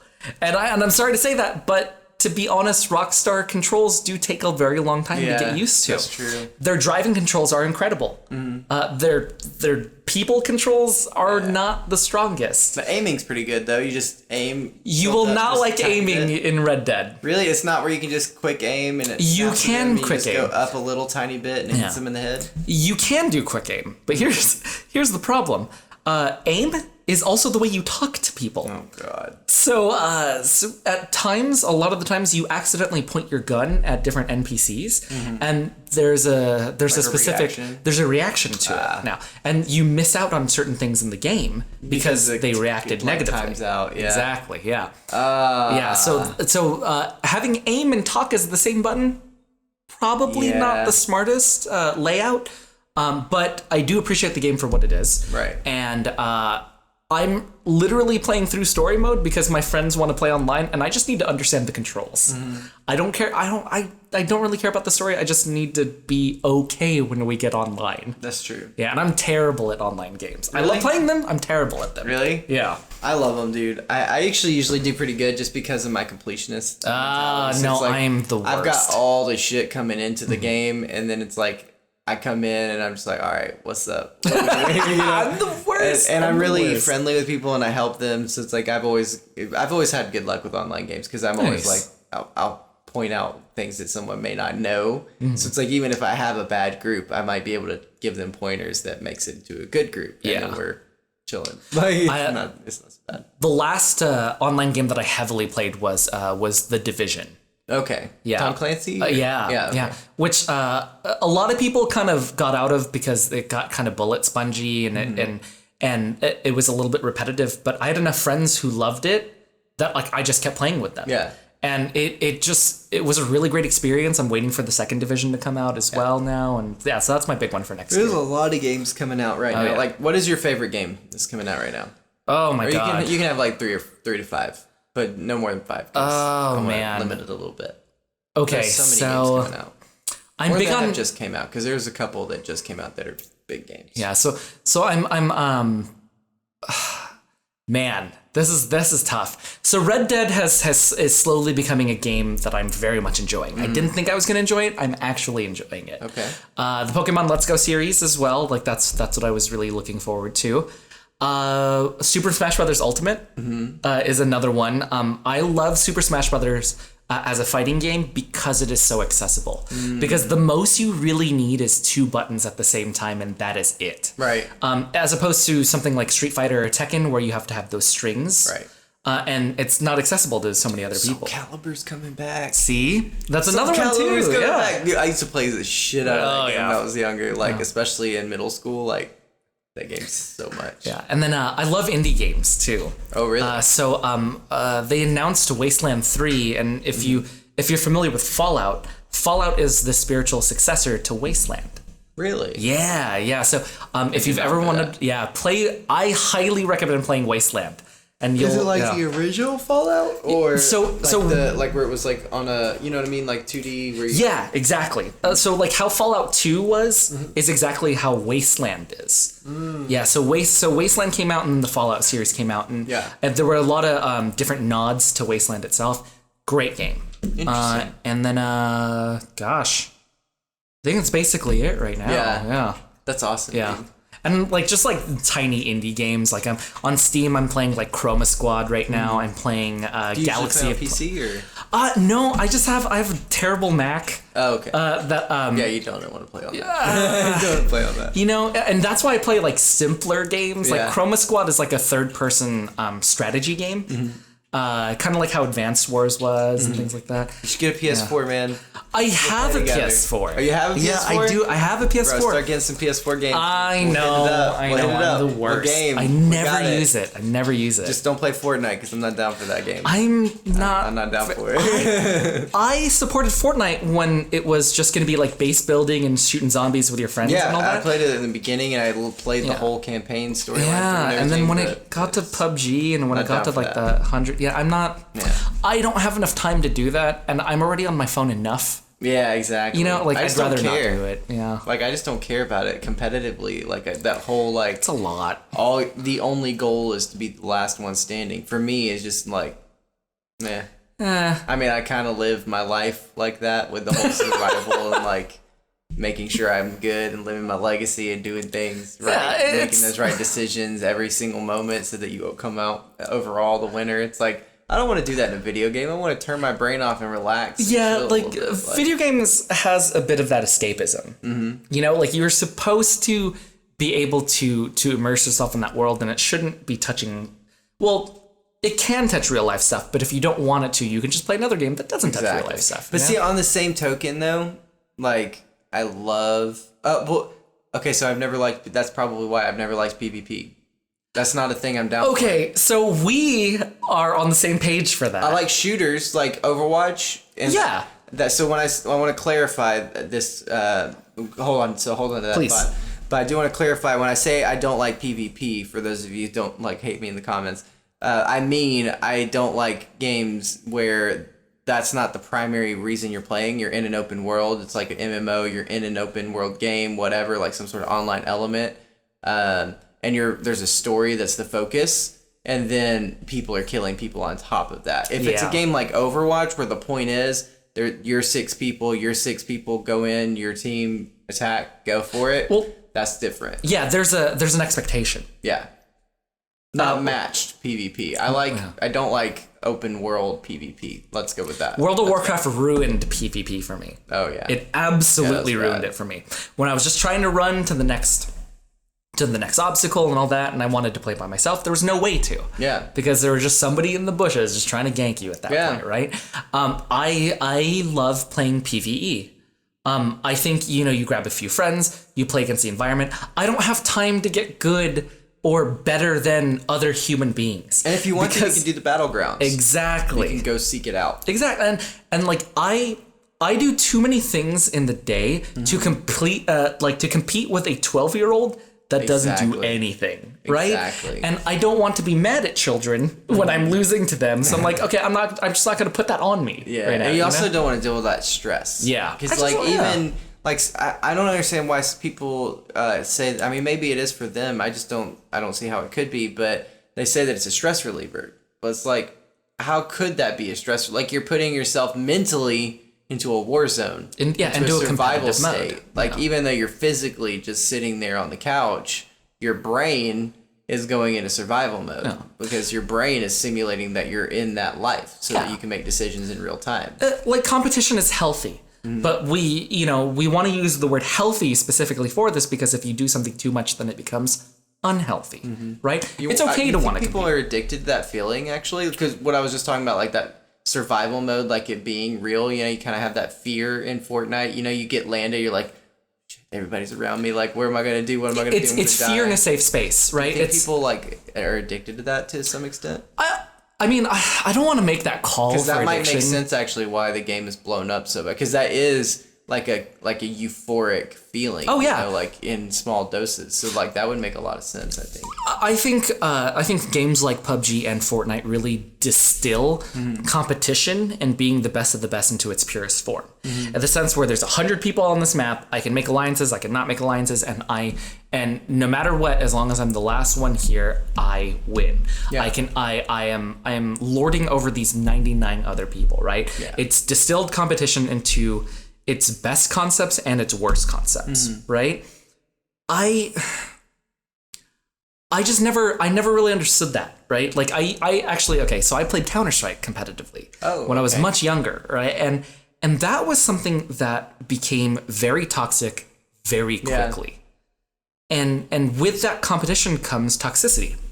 You would listen to one of the other shows in our network, Geek Offensive, and I'm actually on some of those segments. And one of the segments that I'm on is we actually break down UFC fights. Oh, really? Yeah, and I am a huge fight nerd. Really? I love and awesome. it's actually how my wife and I met. Like I was actually training in mixed martial arts when we met, and so I'm a huge fight nerd.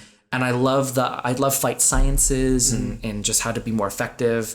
And going into that, I do understand how toxic it is. It's a hugely toxic environment. And where self-defense is, that's the healthy way to think about it. But the unhealthy way to think about it is all this trash talking, all this I'm better than you, all of the press conferences where people are ridiculous. I think that's where video games is getting it from as well. It's the trash talking. It's the it's your safe in anonymity, right? Yeah. You can say whatever you want on PUBG or Fortnite or whatever these games, because you're on the safety of your couch, and yes, you are in that mindset of competitiveness and fighting against someone else, but it's in the safety of your own home. Yeah. I think I just don't like that one against everything mentality in a game. I think I just prefer to have a team. I think that is probably ultimately what it comes down to for me. I'm big on board games. Okay. And I specifically, like everything on my shelf, probably about 80% of it is cooperative games. I love the idea of winning as a team or losing as a team. Yeah. And I know that in Fortnite you technically have a team, like you're 4, but it's like, that's not what I mean. Like, I'm not saying that you have 100 people divided by 4. Exactly. Like, 4 like little grouping teams, because that's not what I'm talking about. Like, then you have these squads of people, the same thing that you just said. It's not just one person ganking. It's 4 people that know the game, that go in, they just slay because they've been playing it over and over and over and over and over and over. They're probably much younger than you, and they probably have less responsibility, and that's okay. Yeah. This is their time.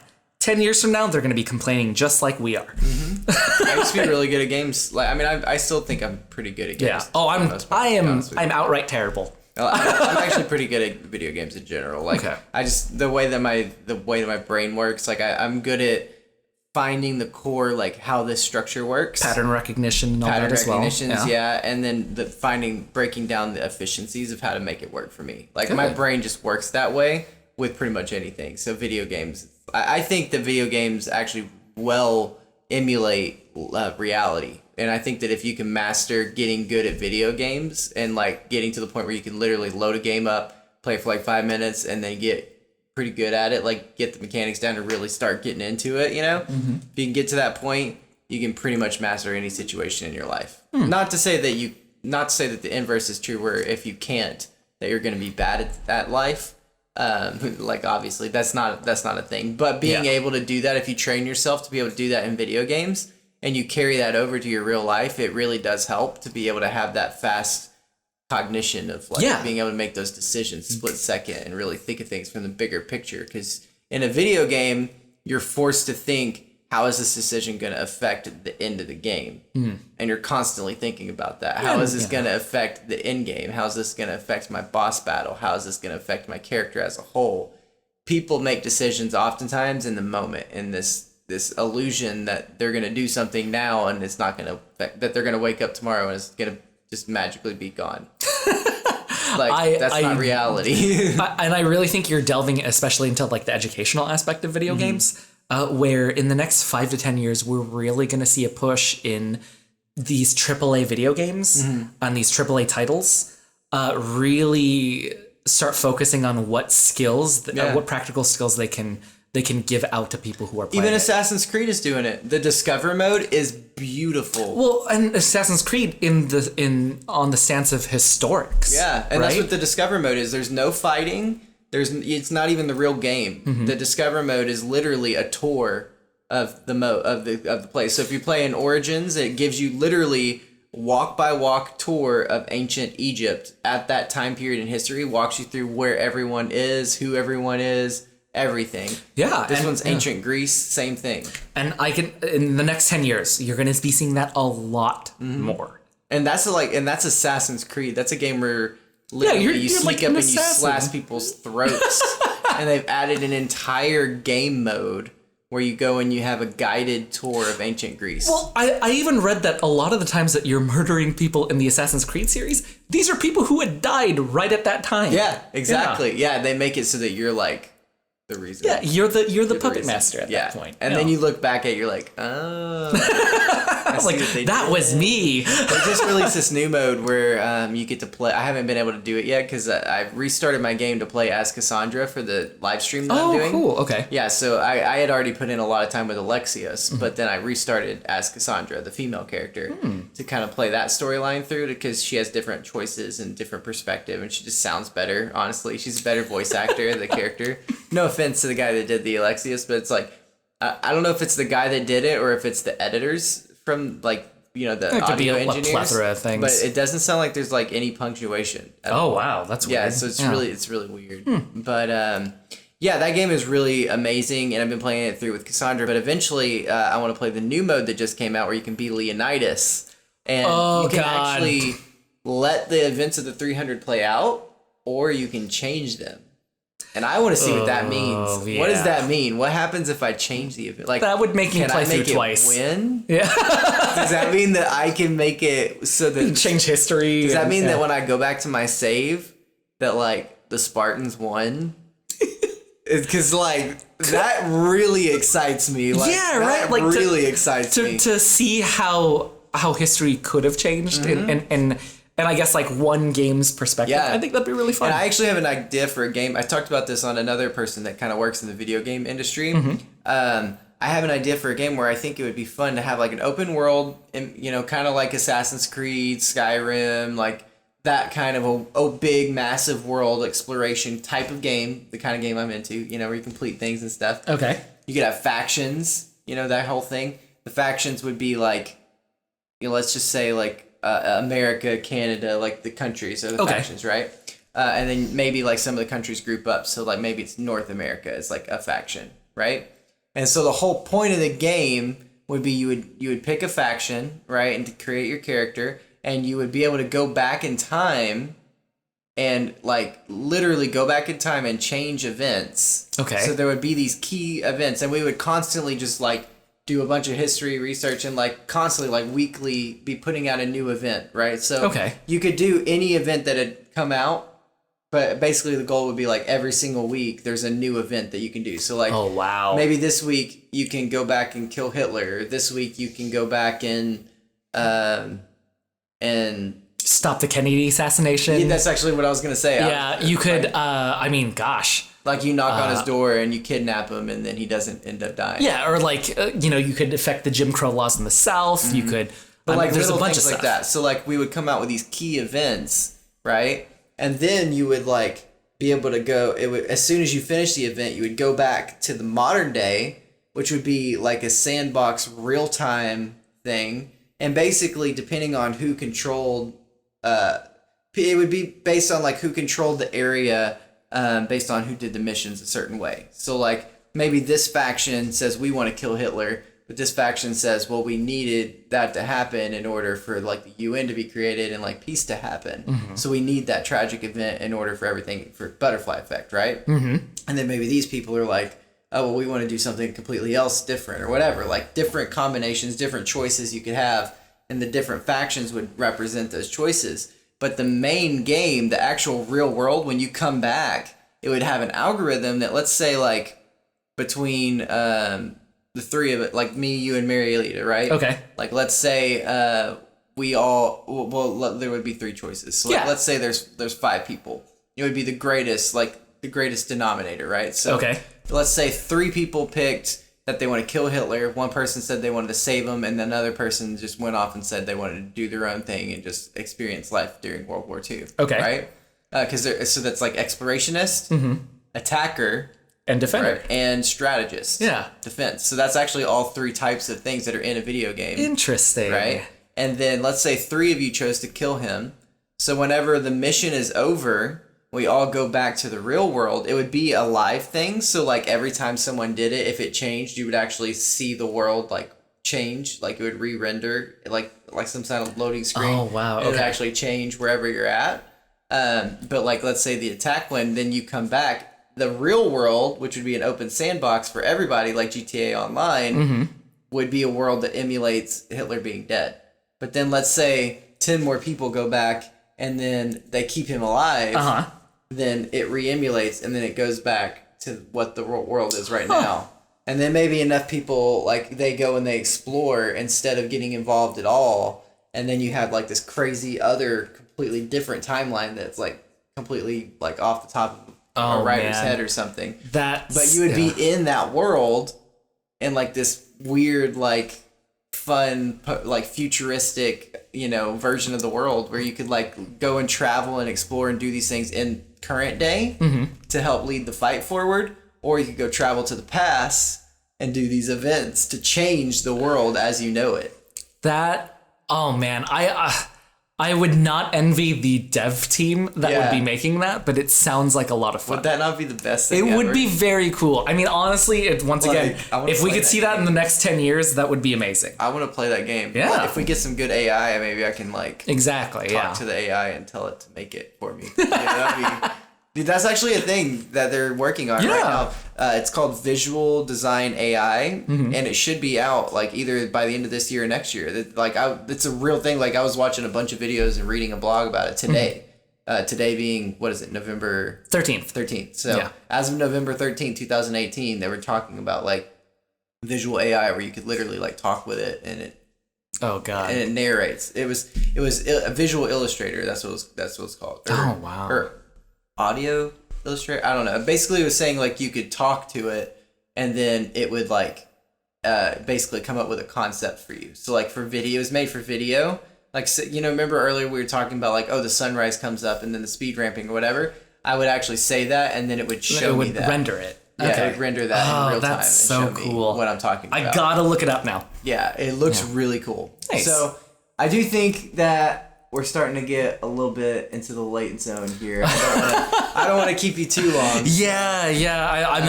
I'm sure we could talk for the next 6 hours. Yeah, I know. I'm stuff. enjoying this. So it's like I want to go ahead and like draw a line because I know you got a lot going on. You got your wife probably hitting you up. She is. Yeah, she called me a few different times on this right now too. So last thing for the guest. Let's say this is you're just starting out. You have no idea where you're going. No idea what you're doing. Like. Literally, you just got the idea that you want to do something, right? What do you tell that version of yourself directly to the camera? On top, not the live stream. Oh, okay, so on top. Yeah. Okay. So, you have something burning in your heart, whether it's telling a story, opening up a business, doing whatever you want, right? I would say, first and foremost, just crawl before you walk. Like make little steps towards that goal on a daily basis and see what you can produce, right? Podcasting for us was very, very new. It was a new industry, and all we had was a microphone and a recorder, and that was basically it. So make steps. It's small steps every day. If you want to open up a business, okay, cool. You can Google how to get a business loan, right? Or you could Google how to most successful businesses for people your age or something like that. If you make little baby steps every day towards your goal, the goal becomes realer and realer as you go. Yeah.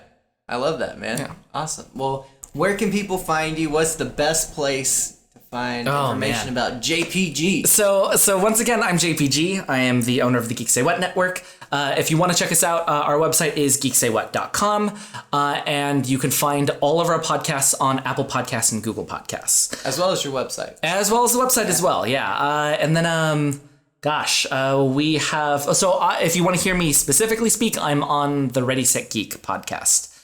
So that's with me, Alex, and Cole, who are the founders of the network. All right, awesome. And their website should be getting some updates soon. Yeah, I know. If my guy can stop saving babies or whatever. Gosh. God, that guy saving babies. I know, right? And then on any social medias, you can find us at Geek Say What. Awesome. And do you have any personal social media that you do, or do you just do it under Geek? I usually just direct people to at Geek Say What. Okay. Yeah, awesome. I never post. I'm the worst. So the best place, if people really want to get to know more about Jason specifically. About me specifically? Listen to listen to Ready Set Geek. Yeah, you'll definitely get a sense of my personality. That's true, actually. Like that, I will say I commend you for this because not everyone's like this. I will say from the moment that you introduced yourself out there, when you were just sitting out there on the thing, and as soon as you opened your mouth, immediately I was like, "Yep, this dude sounds exactly like his podcast." Like as soon as we talked for 2 seconds. Immediately I was like, okay, yeah, he's really like how he is. Oh yeah. Because I had just listened to your podcast that day, and so I was like, we'll see. Because you never know. Sometimes, especially with that format, with it being about Geek Culture, and you guys have the whole intro, and it was like the intro is really hype, and it's it gets you oh, okay, cool, And I'm sure there's a lot of that energy in that environment, and you guys making the show because it's you're all friends and you're doing your thing. So there's that as well. But anyways, I commend you for that. I think it's cool to be authentic and true to yourself and be the same person. Of like, course, you sound exactly the same. Like, good, I'm glad. Yeah, that's honestly hearing that's a relief. Good audio technician too. Like I don't know if you do that yourself. Anthony, like, you literally sound the same. Like yeah. you sound the same in my ear when I was listening to it as you sound like talking to me right now. Anthony is our CTO of the network. Mm-hmm. He is a freaking wizard when it comes to audio. He's really good. Shout out to you. Like, shout out to Anthony. I'm being dead serious. Like, I don't say this very many times. Like, I'm not a person to, like, rag on the compliments and stuff. But, like, literally, like, your voice that is in my ears right now was the same, like, when I was listening to you in the podcast earlier. Like, that's why I'm saying it's so crazy, because usually there's that distortion. You can literally hear a difference in someone's voice. Anthony, so like I don't handle any of the tech stuff. Like I handle all of our business and logistics stuff. But Anthony handles all of our audio. I could not do it without him. He's the unofficial fourth person. Well, he's like the official fourth person on Ready Set Geek. Right. But also he's one of my right hand men. Come on one of the founders ones. He talks cool. Sometimes. Really? Anthony is admittedly a little bit on the shy side. That's okay. But he is a huge asset, and he's a wealth of knowledge when it comes to audio and podcasting in general. That's awesome. Yeah. All right, man. Well, thank you so much for coming out here, Jason. Thank you for having me. AKA JPG. I gotta say it every time. I appreciate that. Thank you. I love the AKA. All right. Thank you guys so much for watching live. Thank you for watching this on the restream. If you're watching this whenever this falls on the episode production cycle, it's been real. I will see you guys next week. If you liked this episode of the podcast, please be sure to subscribe and follow on whatever your listening application of choice may be. That way, you can get notifications every Wednesday when we upload a brand new episode. If you're listening to this via audio podcast format, you can watch the video for this episode on YouTube, DTube, or pretty much any other platform where video can be natively distributed. Please be sure to like, comment, and share to get the conversation rolling and build out this community of like-minded professionals so we can learn from each other and share our stories. Links to all the products I use to make this content are down in the description below, as well as all the links for our fantastic guest and what we talked about in this episode.